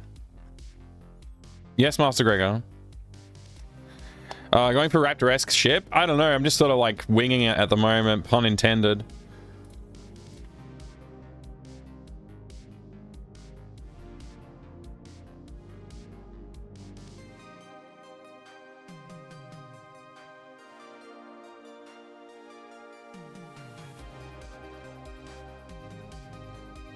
There is background music, Master Gregor. It's just quiet.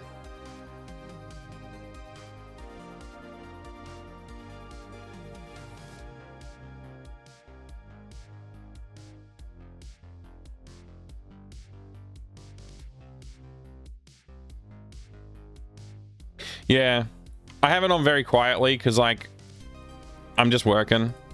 I don't really want it to be, like, blasting all the time. Yeah, no worries.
Hmm.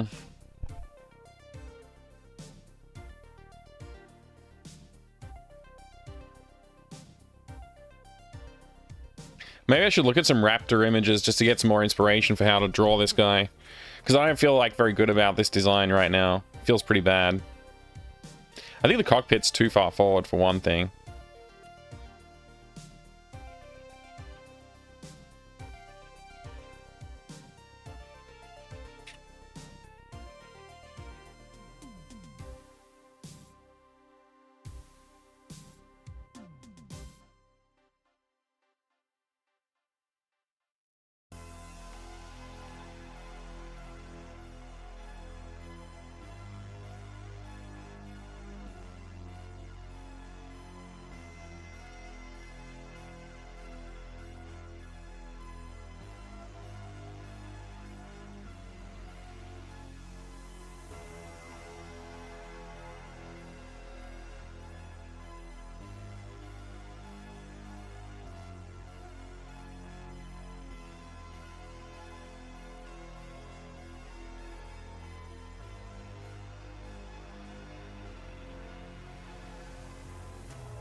Hmm. Title of the game could be Invasion of Cybra. See what I did there? Cybra Arby's. Oh, wow. I didn't see what you did there, but now I do. I don't know. Maybe that is a good idea.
A name for a shmup where you have to evade ever more stuff. Evade stuff?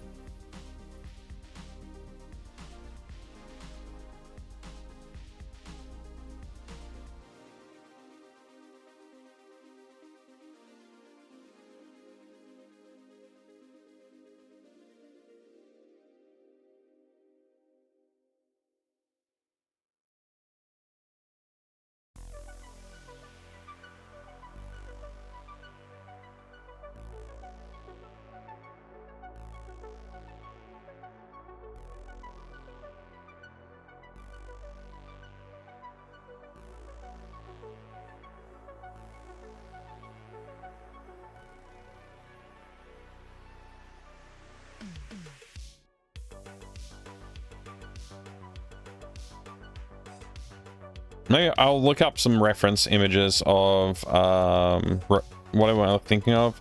Raptor.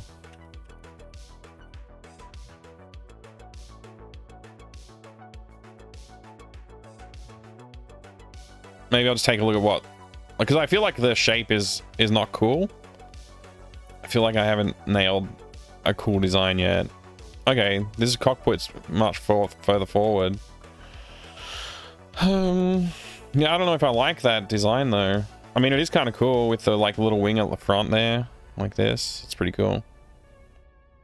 Very different design. It's a much wider ship too.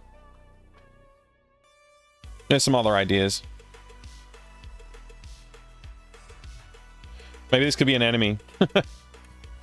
Let's try a different one. Let's try a different design now.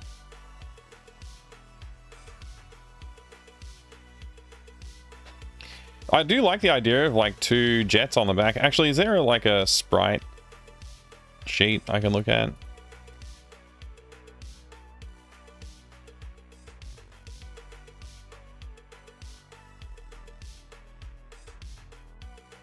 I can't even tell what I'm looking at here. I think this is it though.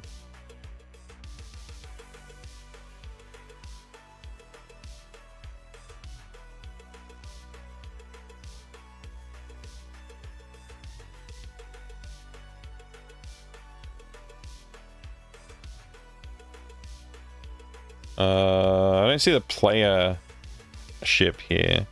Also, I'm not even sure if this is Raptor. This doesn't look like it. Oh, it's not. That's why. Weird. This also doesn't look like Raptor. Oh, maybe it is. No. I don't think it is.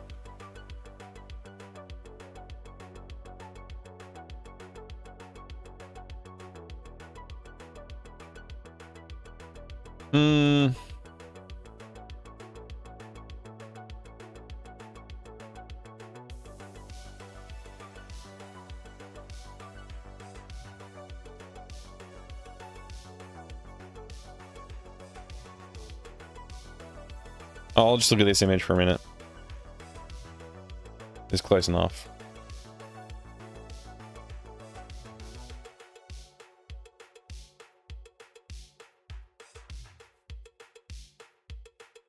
It's going to take a while to draw sprites, though. All right, let's try and do something a little bit more triangular like that.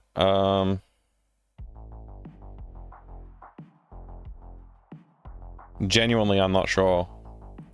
Let's see.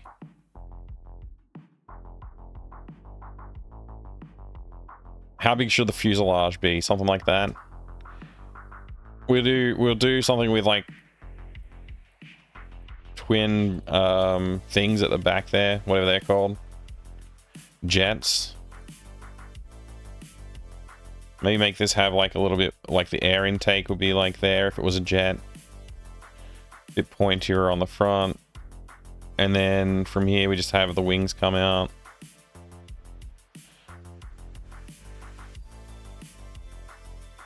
Maybe do that. And I like the idea of the front wing. Maybe do that as well. Was still that idea. How's this look as a silhouette? A bit more interesting.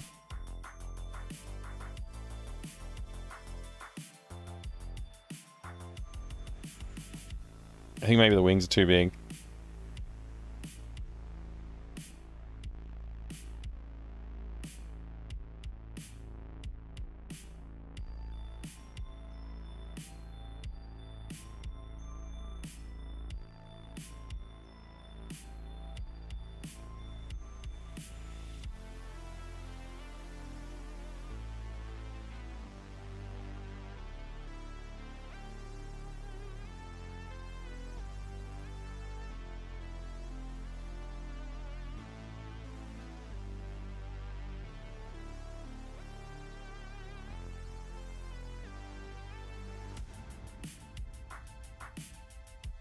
square up by making something triangular. Hey, Creef.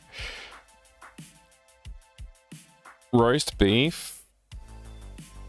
Final boss could be named Phoebe Soar. I don't know. That's a bit too much. Space Evaders. I like it. Sorry, Master Gregor. I missed your earlier response there.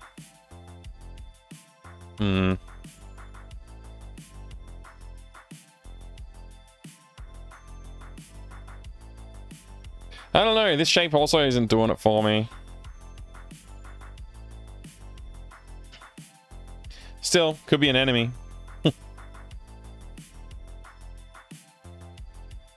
Oops. Oh, come on.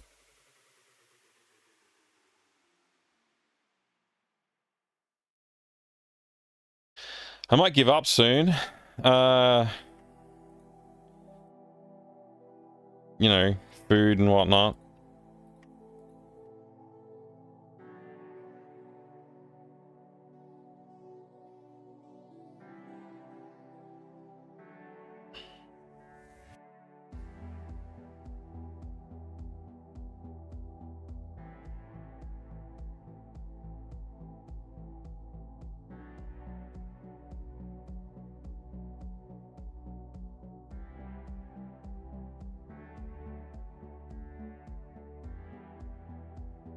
Getting a bit too big as well, maybe.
What if I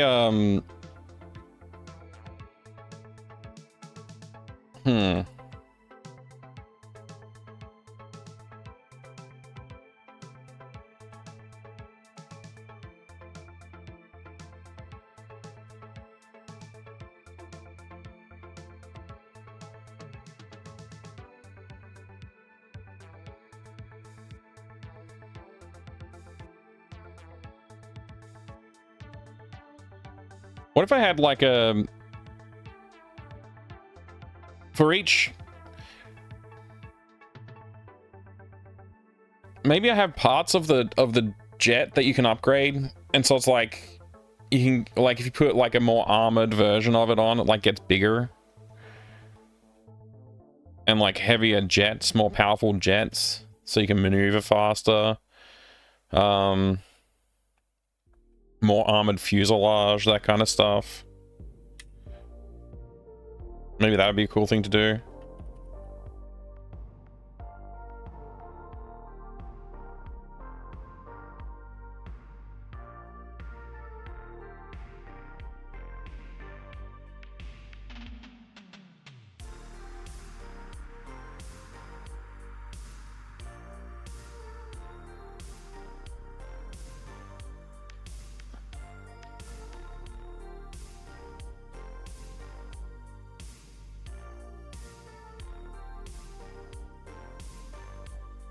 Yeah, I don't know, like a lot of these are fine.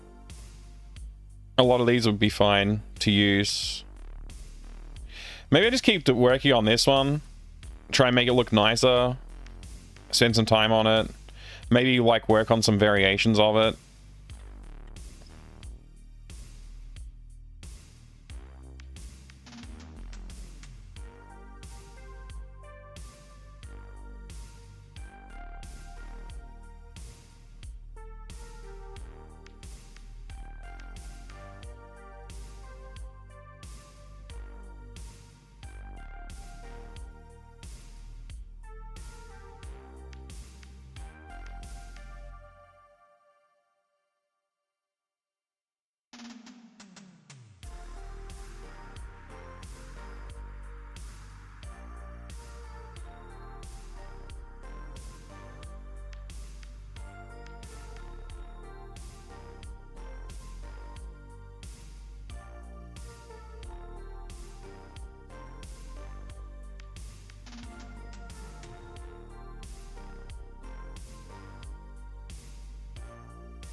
Yeah, I think I could do that. Like, so if I make like variations on this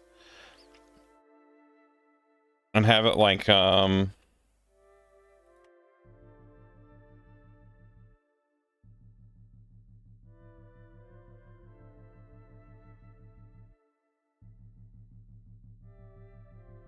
I don't know. XCOM vibes for some reason. Cool. It's not a bad thing.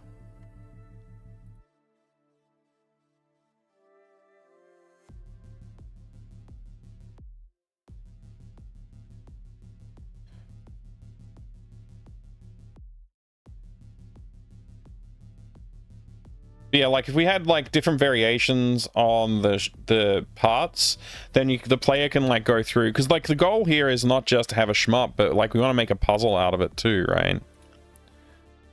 And that puzzle part is like getting the correct configuration on your ship. So having visual stuff for each configuration would be very cool, like having like thrusters. So like let's say config parts, like thrusters, forward, armor, how do you spell fuselage? Fuselage? Fuselage, okay.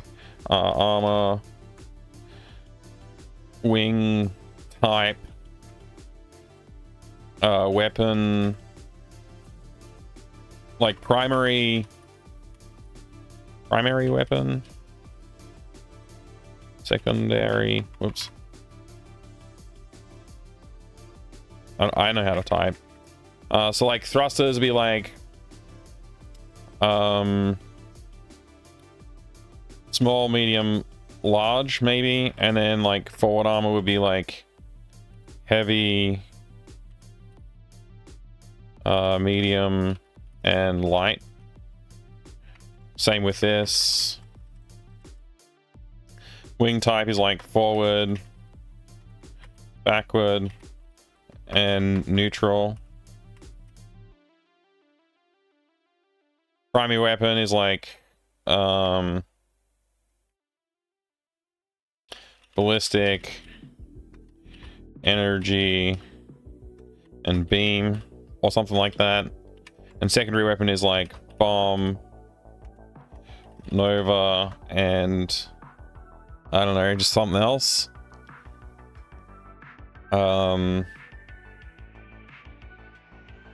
Chemical.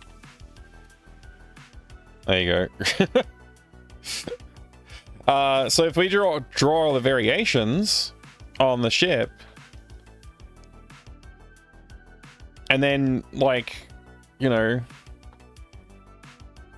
make a little shmup part out of that. So like thing is, each variation we draw, we have to draw like, because of the player ship, like we want it to like roll as you fly. So I'll have to draw those.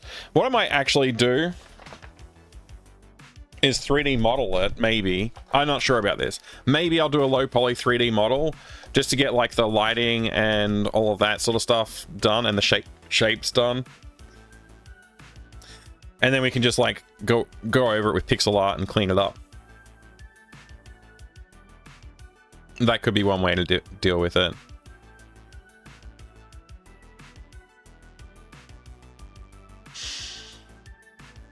I'm going to move all this into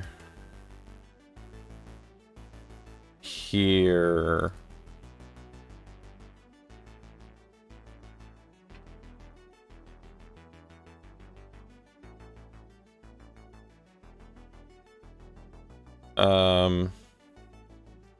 So we started mocking up some shmup visuals. We did a background for space. We started working on some stuff for the player ship. It's not really done, but yeah.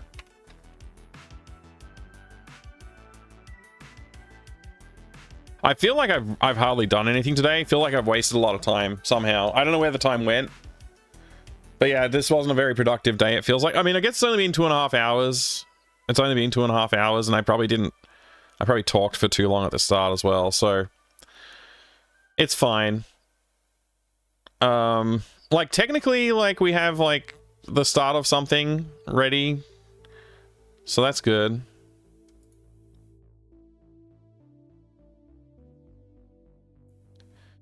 We got our scrolling background,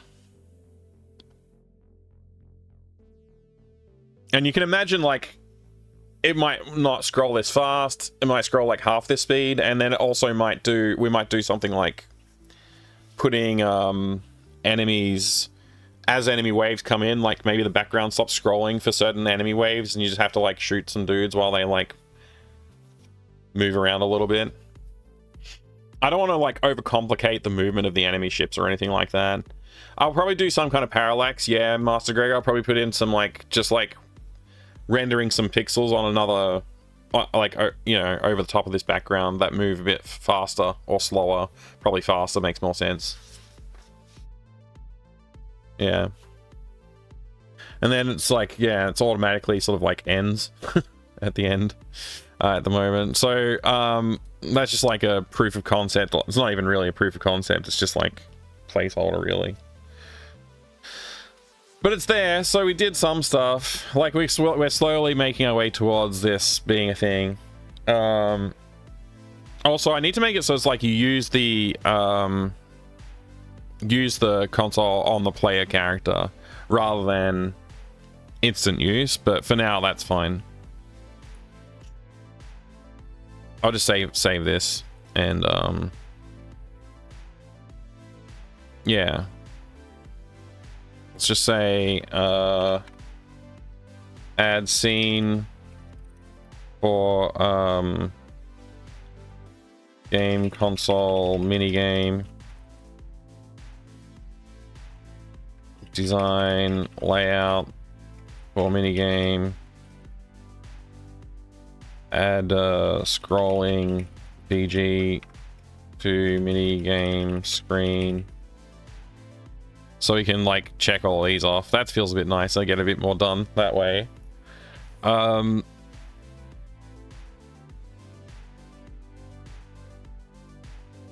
Yeah, I think this is going to be pretty straightforward, to be honest. Like, after, I guess today was a little bit exploratory and a little bit like whatever, tedious, but I also don't think I need to hang on to any of this stuff, do I?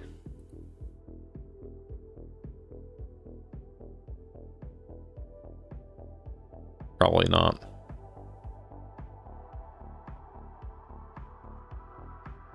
Yeah, I probably don't need to hang on to any of this.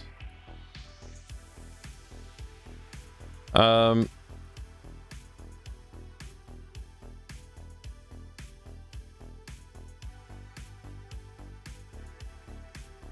I think this is cool. Like, the idea, like, you know, you have a larger fuselage, like a more armored fuselage gets you like a chunkier looking guy, and like better thrusters. You might get like, you know, more thrusters, something like that. Could be a cool way to do it. And like wing formations, you could have like delta wing, or you could have like a whatever. Like, we can come up with some other names for cool wing designs or something. I think this would be I think this would be an alright idea. I want this to feel like a cool game, like that. Like, if I want people who like shmups, or people who are just like kind of into shmups, to be like, oh, I wish I could play that game by itself. Like, it was a cool game, I want to play more of it. That's where I want. Chunkier guys with bigger thrusters sounds good. Big D. Good to see you, man. Yeah, I think something like that would be cool. Being able to like configure your ship to be a little bit like different somehow would be good. And for like hit detection, I'm just probably going to do circles. So it'll be like a circle like about that big. That was a very badly drawn circle, but you get a point. Something like that. That's like the hit zone for the player. And I don't think that would change like to a smaller one. I think it'd be about the same size for both of them, kind of thing. Like, for any variations that you do. And the enemy hit boxes will be much bigger, of course, to make that feel a little bit more fun. But yeah, I want to do a few more designs, and obviously, like, once I got some designs locked in, then I want to go back through and like do some decent animation on them. This is going to take a while. I knew it would. I was thinking about it months ago and thinking like the minigame's probably going to take 2 weeks. So yeah, go old school, make the hitbox a rectangle to the furthest regions. Oh right, yeah, just like whoops, that was badly drawn. Yeah, this is the hitbox. So it's like classic bad program. Yeah, I mean, honestly, like, you know, we could do per pixel collision detection, but I think it's more fun to feel like you're skimming by, you know, when it's like a circle that's like decently fitting your ship. I guess I could make it like an ellipse, so it's a little bit longer, so like it covers a little bit more of your ship. But even then, like, you really don't, you want to feel like you're getting away with it a little bit as the player.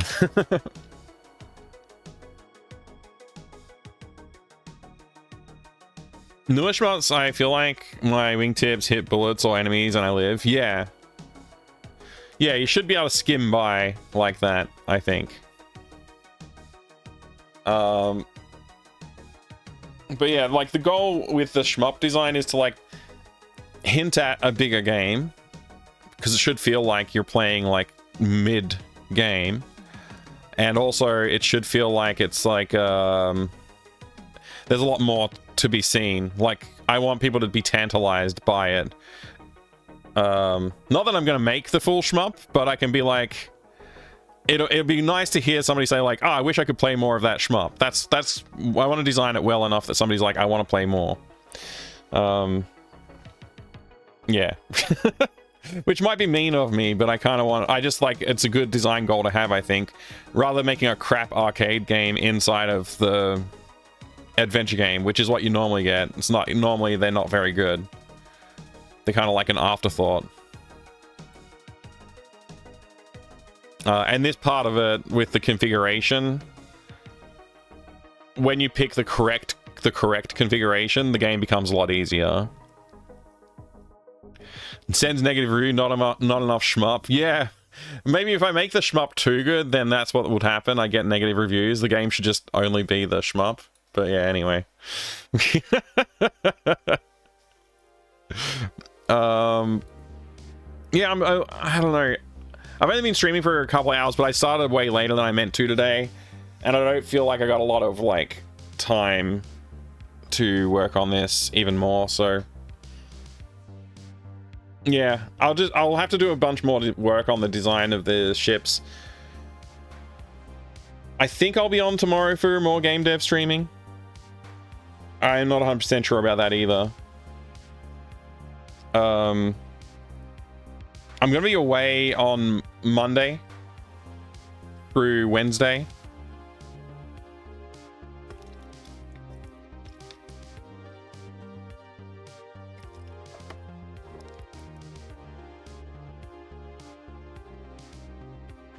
So there's that as well. I don't know what. Yeah. See Mike twice in 2 days in 2 streams. What a start to 2025.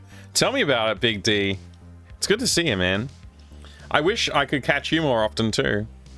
We'll just have to move. We'll both move so we're closer time zones somehow.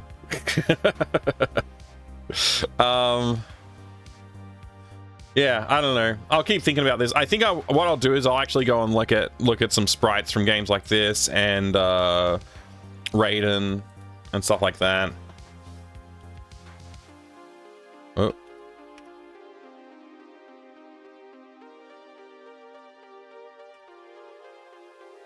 This game's good. I'll look at some sprites from these kind of games.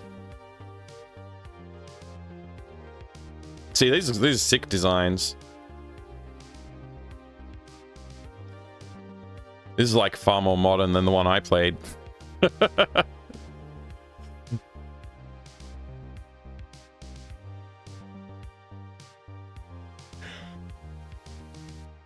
Meet halfway in Africa somewhere. Sounds like a good idea.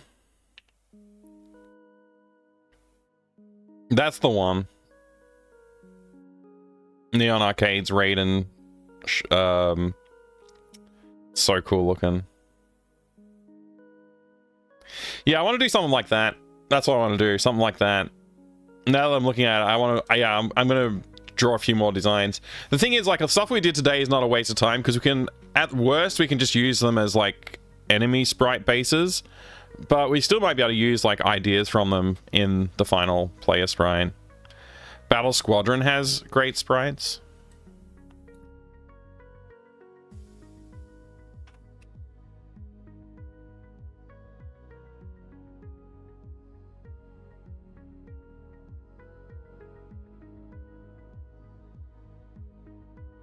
Oh yeah. The Amiga version.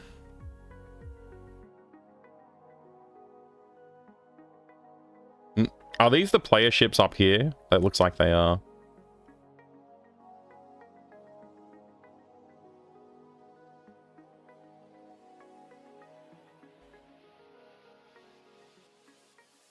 Yeah, they're pretty interesting design.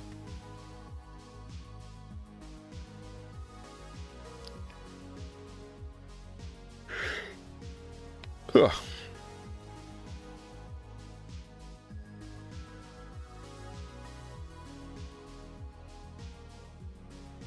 I just ripped the Tyrion sprites as well.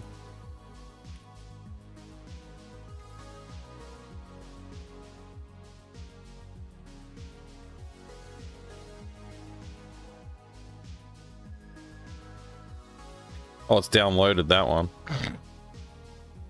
There you go.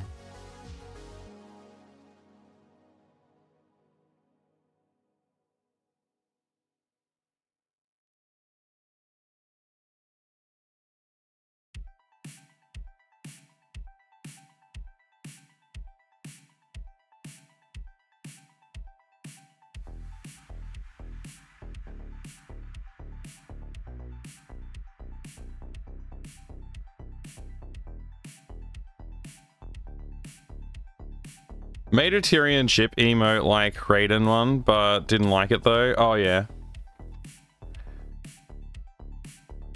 I reckon you should do a Raptor Call the Shadow one.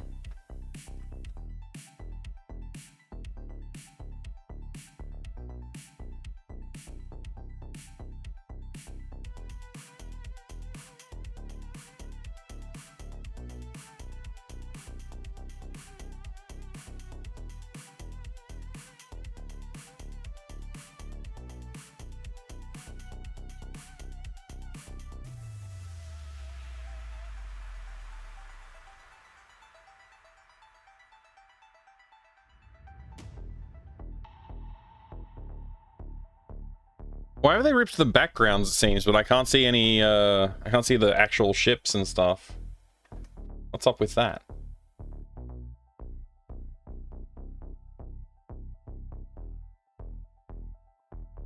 Never got into Raptor. I had the OG disc for it as well. Tyrion was around, and that was the hot jam. Oh man. See, I have a problem with Tyrion. I'm not gonna talk about it now, but I do have a problem with Tyrion.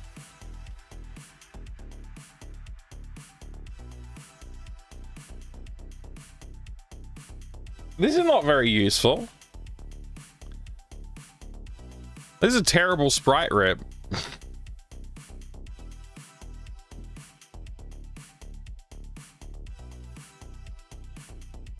It's just all the sectors.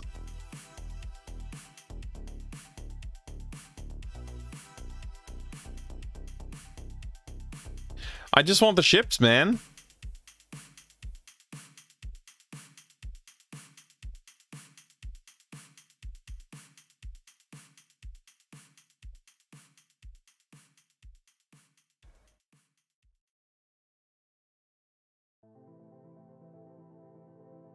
There's a modding wiki. Can you make your own maps for it?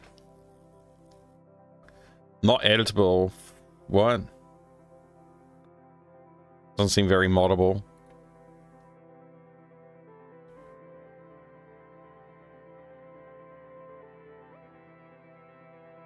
VG maps.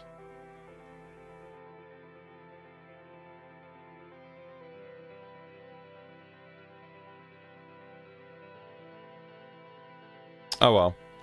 It's not that big of a deal. I'll find some cool sprites for inspiration and start drawing some stuff soon. I hate when you get tons of sheets and the one thing you want isn't there. Yeah, it's very annoying.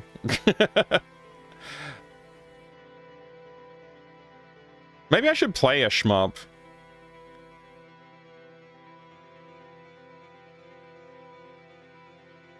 Research, you know. What the heck?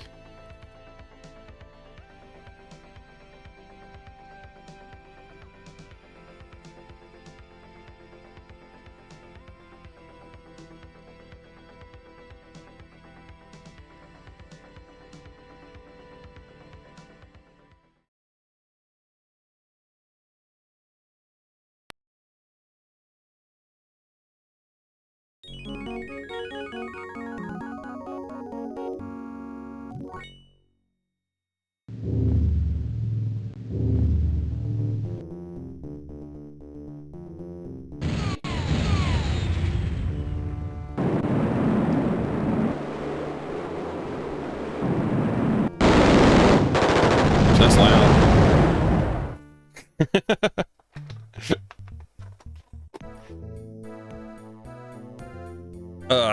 New mission. I don't remember the controls for this. I'm gonna go rookie. I'll do veteran. I'll probably die instantly.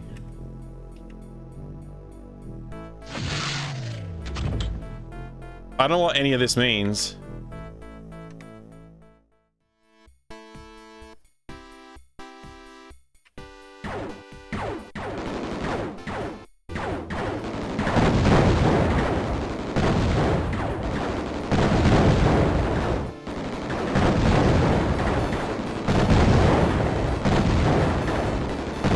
Oh. I forgot you can take hits in this game.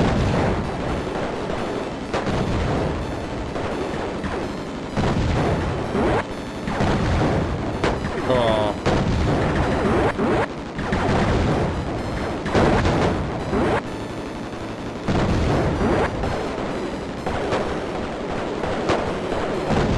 Do I have better weapons, or do you have to upgrade and get better weapons? I think you have to upgrade to get better weapons. Okay.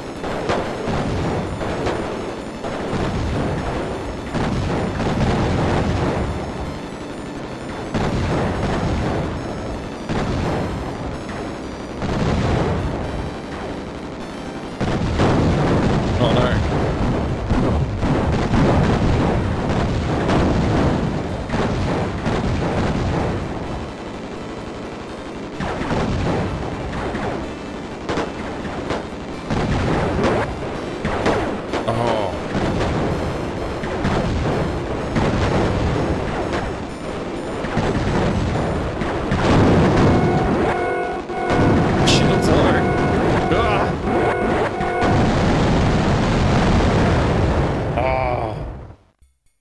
Rip. This is the best scene in the game, though. Oh, you can use a grab as gamepad? That would make it easier. Turn the game down a bit. Try again.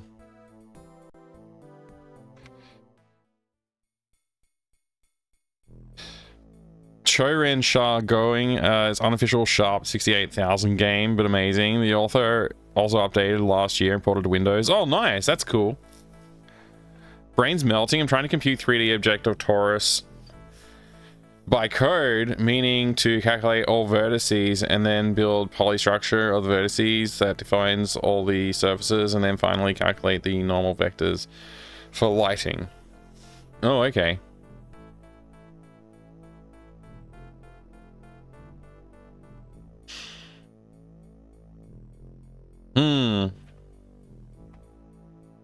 Good luck. Wait, did I select a new game? I guess I did. I'll try rookie. Maybe I'll survive a little bit. Wait, supply room? Can I upgrade my ship?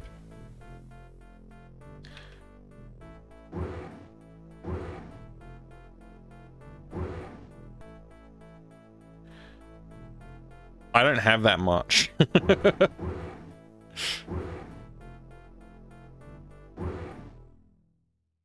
I only have 10,000, dude. I can't afford this. This is the only thing I can afford. Scanner will search the surrounding area for engine emissions from larger craft. Once detected, it will lock on and damage indicator for that ship will appear. You have 75. Maybe not. Maybe I'll just fly the mission and try and not die.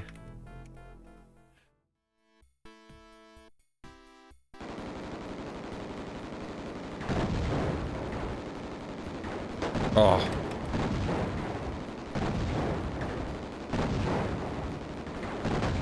Why?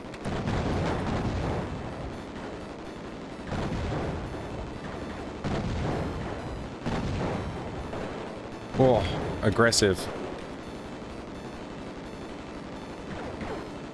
Give me your money. Little money gremlin.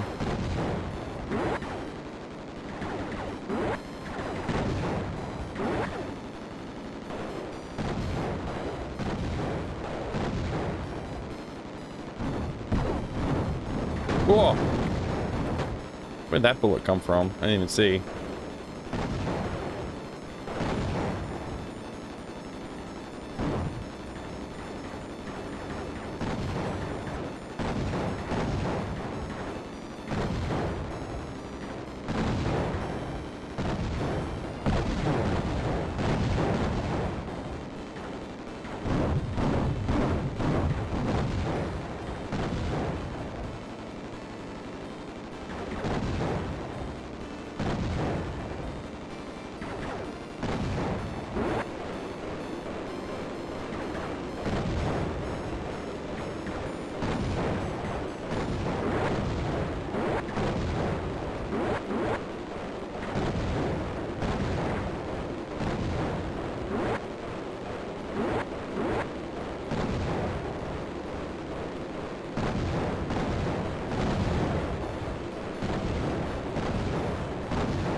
Really want to blow that building up.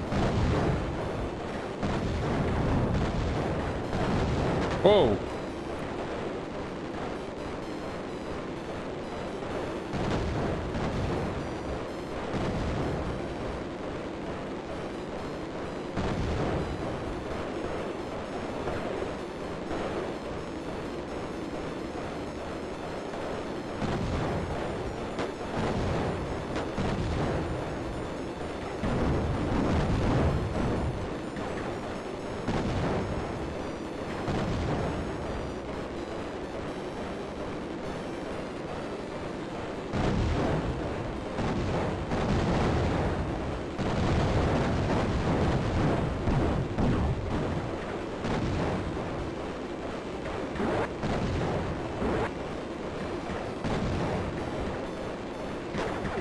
Oh man, my money. Rookie is a lot easier. Like, way easier somehow.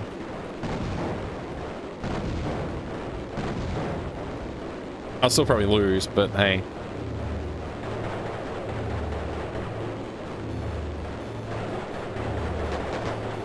Damn it. Hey, Nicolio. Hello. I did not develop Raptor. No, I'm just taking a break. All right, now I have 54,000 somehow. Still not enough. Man, I can't even afford this.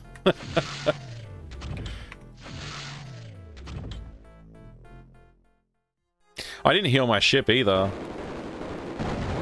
I forgot you need to heal your ship.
Whoa.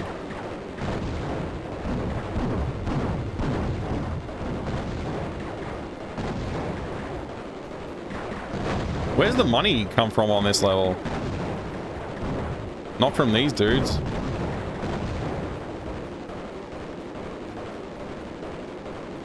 Oh, maybe these dudes? There's some money.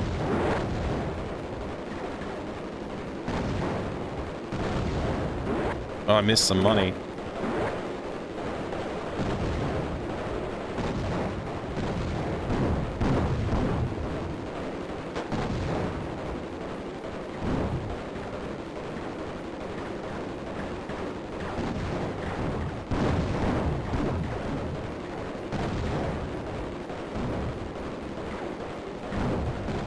Oh.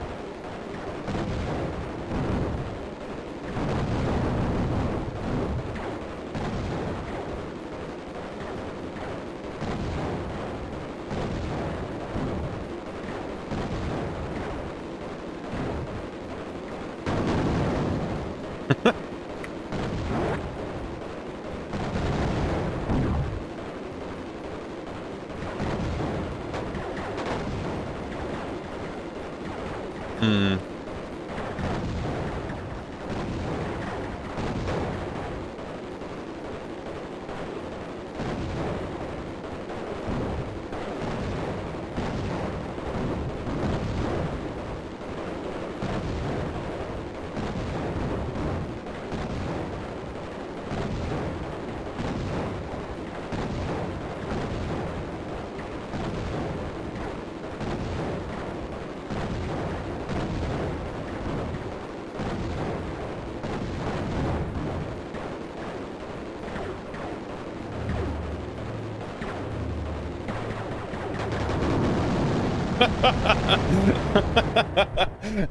That was hilarious. I just ate all of those bullets. Alright. There we go. That's Raptor. So I'm gonna make something like at least that good, I guess. Maybe not that good, but like at least feels that good. Anyway, a lot of work to do. I think we need to also look into soon. We probably need to look into doing some other stuff. What I'm gonna do is I'm gonna create a day 55. I'll create a day 55 here. I'm just gonna take this.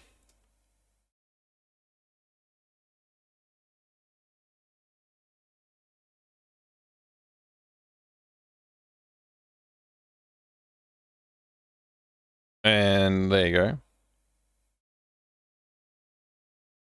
go. So like, I guess tomorrow we'll just keep thinking about this stuff. And I think for today, what I'll do just to make this a little bit more manageable is I'll just delete the stuff I didn't do anything. I mean, I guess I thought about colors a little bit. There you go.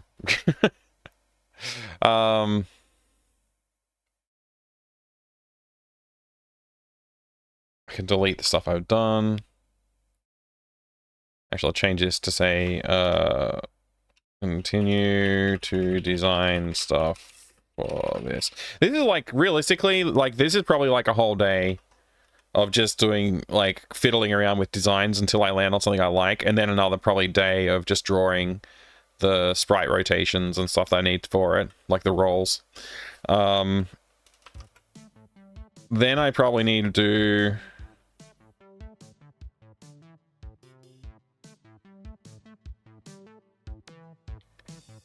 What else would I need to do? Oh, right, this is probably... Oh, this is fine for now. For the enemies, I won't bother doing any, like, sprite rotations or anything like that, but, like, you know, it's just, like, they'll just move around laterally. They won't, like, rotate or anything. I'm not sure if I'll do this many phases. Honestly, it's a lot of phases. Maybe I'll just do the one phase, you know. We'll just do that and make sure it's good enough.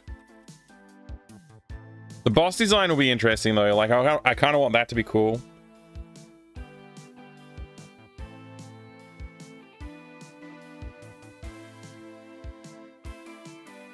Can AGS do sprite scaling? I think it can. Yeah, it can.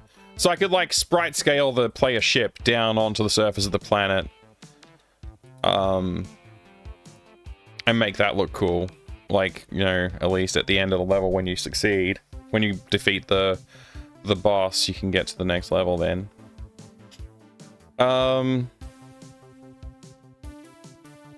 Is there anything else I need to take care of? I'm not sure.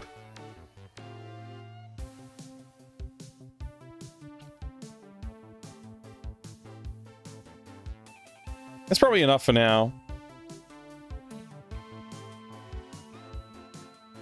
I'm looking forward to working on some of these other games, but I've got to finish this one first.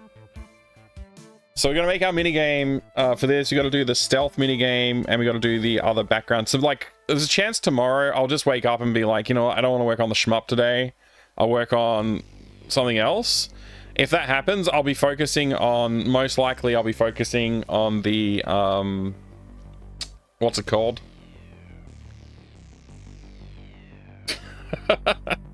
The guard house area, that's what's called. So in the puzzle design, it's in Act 3. This part here where you're talking to the sleeping guard, because that's something I really need to get done as well. And I can honestly, like, we can just skip everything else. So, you know, could do that. That's an option to work on.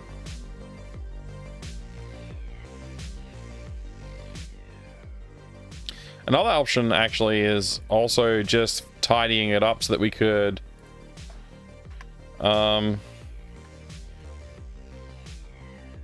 I'll just write here, maybe work on shmup or fix up current flow so that player can get to junkyard, add screen for gatehouse house with sleeping guard. Because at least then we can like still work towards the end of the game, while whenever I'm like, I don't want to work on the shmup today, I can at least, I'll have something in place ready to go and work on instead. So like, yeah, that might be something worth doing. It's just like having a like, well, just so that we can continue to play the game, we do this. So that we continue to work on the game, sorry, we can do that instead. Because like, if I'm not feeling motivated to work on the shmup, it's not going to get done very quickly, and that will just slow down everything. So if I have an option to move on and work on something else, it's good to just allow for that in our like planning for tomorrow, for the next day. Yeah. Also, this is another thing we probably want to think about working on, is like getting the API stuff working for achievements. I might as well just, like, while we're here, I might as well just read this. I'll just read the documentation. It's not that much, and then I'll know for next time, like for the time when I do want to implement it, I'll have some of this in my head. So this is AGS Steam, or AG Steam, which is a Steam API plugin for AGS. It was open sourced in like 2011 or something like that. 7 years ago, whenever that was, I guess. Well, no, that was when the last changes made. I don't know when it was originally open source, but anyway, getting started. To use AG Steam plugin, to use the AG Steam plugin, your game must have already been accepted for Steam publishing, otherwise you won't be able to use it, blah blah blah. This doesn't matter. This is like old news. You can just pay $100 to get accepted for Steam publishing, pretty much. The first time you use AG Steam, you'll of course need to copy the AG Steam DLL to the AGS editor's directory. You will also need to copy the Steam API DLL to this folder. As the editor can't load the AG Steam plugin without it.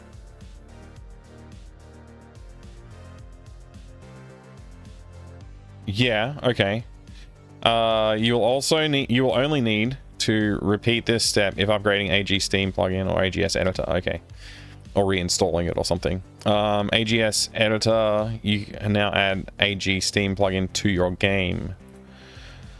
The way you use AG Steam plugin will depend on whether you are using a unified build, the default, or a disjointed build.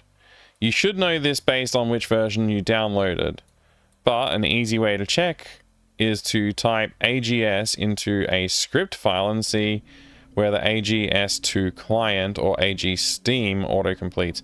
If AGS2 client autocompletes, you are using unified build, or if AG Steam autocompletes, you are using disjoint build, a disjoint build. In fact, that's really the only difference to how to use the plugin's functions in your scripts. Unified build is designed to make it easier to write code that works with both AG Steam and AGS Galaxy GOG Galaxy plugin. Oh, okay, cool. There's a GOG Galaxy plugin if my games make it to GOG. It's up to you which one you decide to use, but if you plan to add your game to GOG Galaxy, then Unified Build will facilitate that transition more easily. From here on, wherever you see AGS2 client, you can replace it with AG Steam if you are using the disjoint build. Okay, fine. Got it. Functions and properties. For a list of functions and properties supported by AG Steam, see AGS2 client wiki. Okay. Helper scripts. I guess we'll take a look at this real quick. Isn't the plugin itself, but does provide common interface between plugins such as AG Steam and AGS Galaxy. The AGS2 client interface provides the following functions and properties for all supported game clients. Note that for distro builds, AGS2 will be replaced by the name of the plugin. Okay. Get average rate stat, get current game language, get float stat, get int stat, get username, is achievement achieved. Request leaderboard, reset achievement, reset stats and achievements, set achievement achieved, set float stat, set int stat, update average rate stat, upload score. Cool, we could add a score attack run or something like that on the shmup if we wanted to. I don't know. Current leaderboard name, initialize, leaderboard count, blah, blah, blah. Okay. Client-specific functions and properties. GOG Galaxy initialize. Interesting. So GOG Galaxy needs to be initialized, but the other ones, the Steam one doesn't. All right, I think I get most of what those are, so I don't think we really need to worry about reading that part of the docs. Let's read this. While not required, it is recommended to use this help script to wrap any AG Steam functions, which will let you easily disable AG Steam to create a DRM-free build. An example of such a script might look something like this: achievements.ash. Achievement, found key, got poster, dopefish lives, etc. Oh yeah, the number of, yeah. Struct achievements, import static bool is achieved achievements, right. Achievements. Achievement count.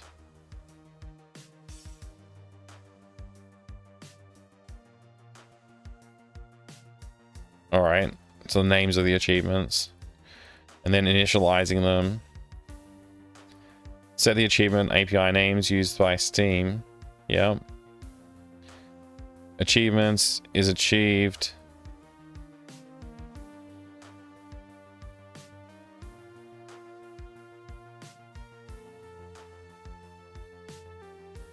All right.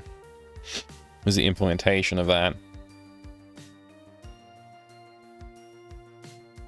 If this version is defined, only include the following lines if the plugin is in use.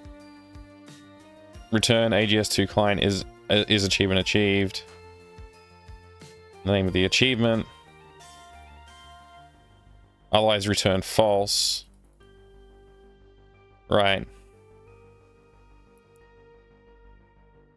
So I could, if I wanted to, I could have like achievements. I could do something similar to this, but have like implement my own achievement tracking on like a local storage, like a file, like a save file or something like that.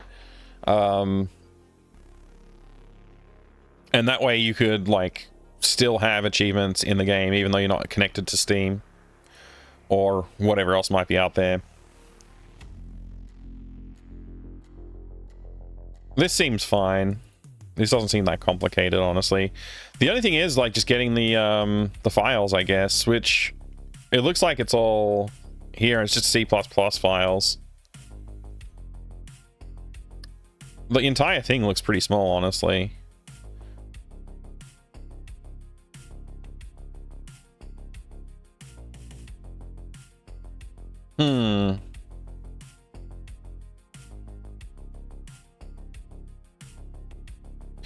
Is there a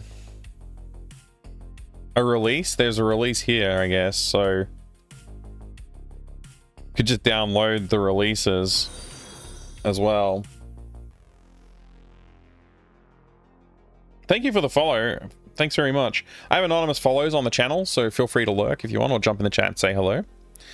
But yeah, it seems like setting up achievements in AGS won't be too difficult, given I can probably download this and that should be enough.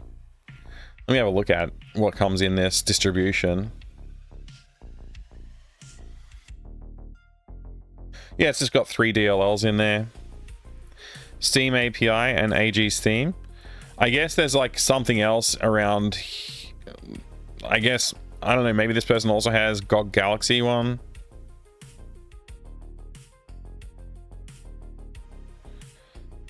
No idea. AGS2 client stub, Steam, AGS2 client, AGS module exporter.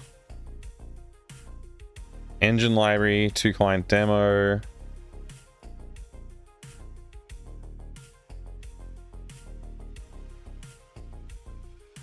I wonder if they have, maybe I go here. Oh wait, I just saw it. I just saw the Galaxy one. I must have scrolled past it. Oh, it's on a Bitbucket account. Okay, it's somewhere else. That's why. It wasn't on their Steam one, it's on their Bitbucket one. How convenient. I wonder why that is.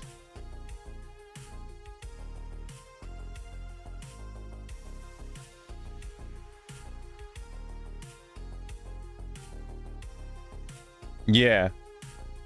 So they've unified the Steam achievements and the GOG Galaxy achievements, which is cool. And so the only difference is you need to initialize GOG Galaxy if you're in GOG Galaxy mode. So I guess we could build something to detect that or something like that.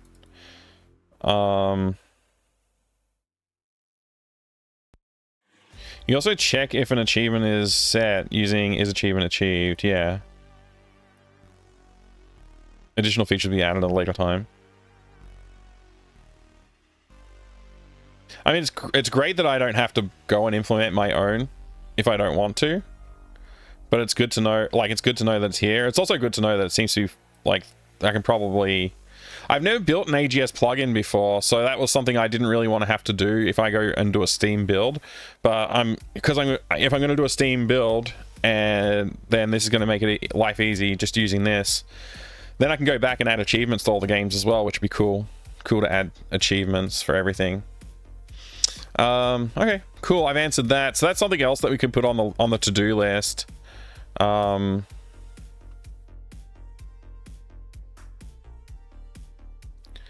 Yeah, so there's the achievements there, but I guess we need to actually do...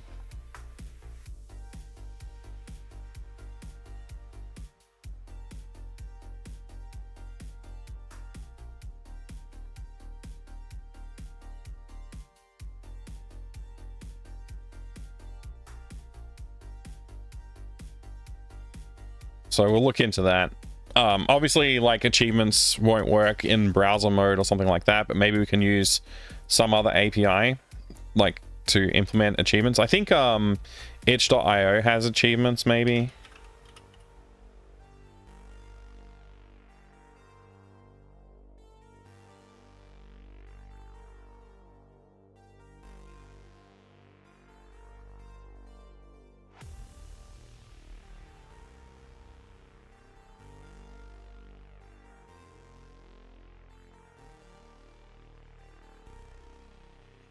This is a useless discussion and not actually what I'm looking for. So I don't know. I feel like they might have something like that, but I have no idea.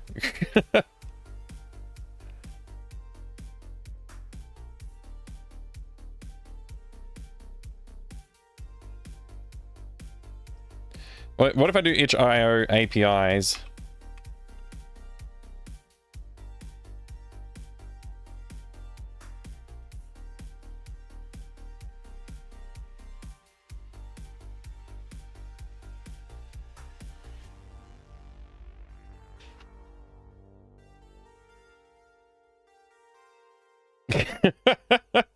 That's right, Karif. Integrations for Kickstarter and Patreon.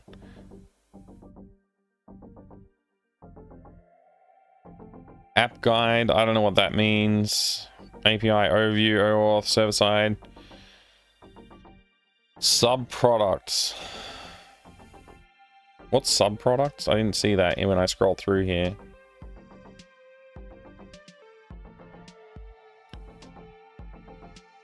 Okay, DLCs.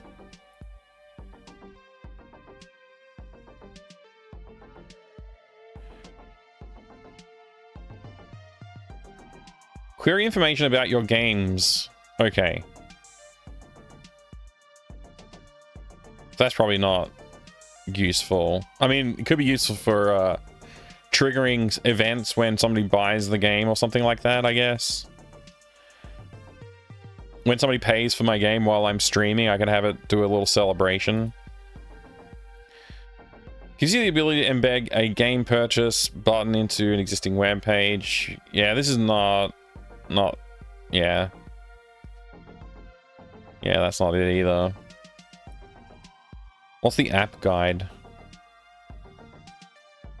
Living document intended people using the app to install, manage, and launch games and applications.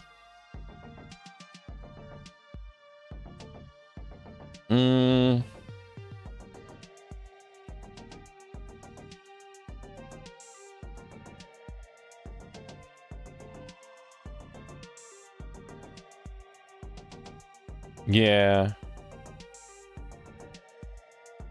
I guess not. I guess that's not a thing that exists yet.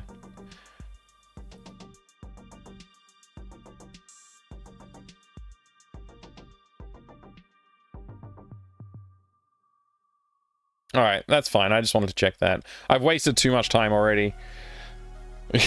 I started thinking like I should wrap up soon about an hour ago.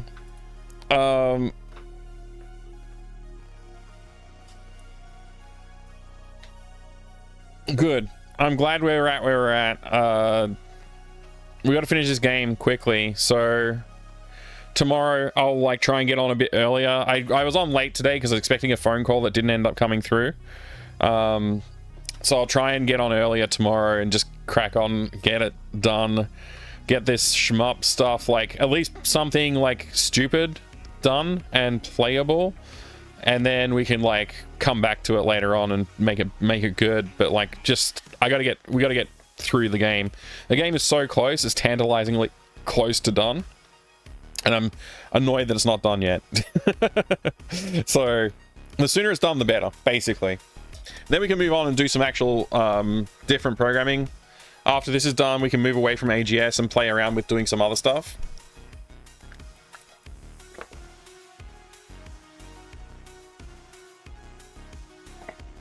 Maybe play around with making like a little game in like a little DOS game or something like that would be fun.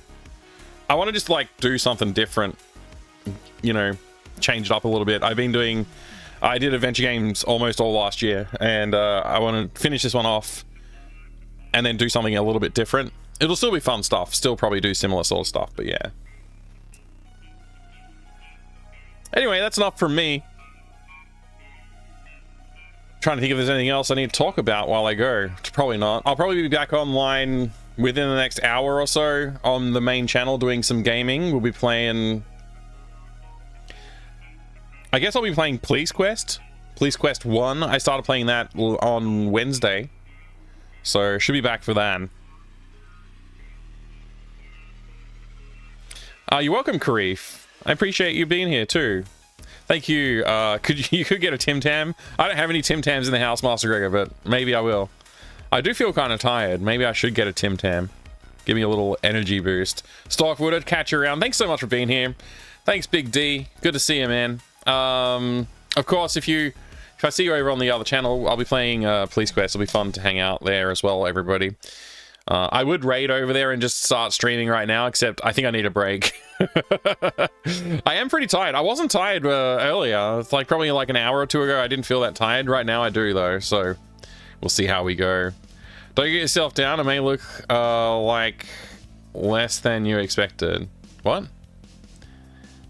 If it may look like less than you expected. Oh, thank you. Yeah. No, I mean, look, the game will get done. I wanted to finish it in August last year, and I just didn't because of reasons. And now I'm like, I should really finish this game. So, focusing on the game for as much as I can. Starting that new job after next week, on the 20th it is. So, like 10 days from now, I start the new job. We'll see how that goes. Could be interesting. Yeah. Anyway, thanks everybody. I do appreciate it. I'll see you again soon. Take care, and I'll see you tomorrow or tonight, depending if you're there. Bye. This button.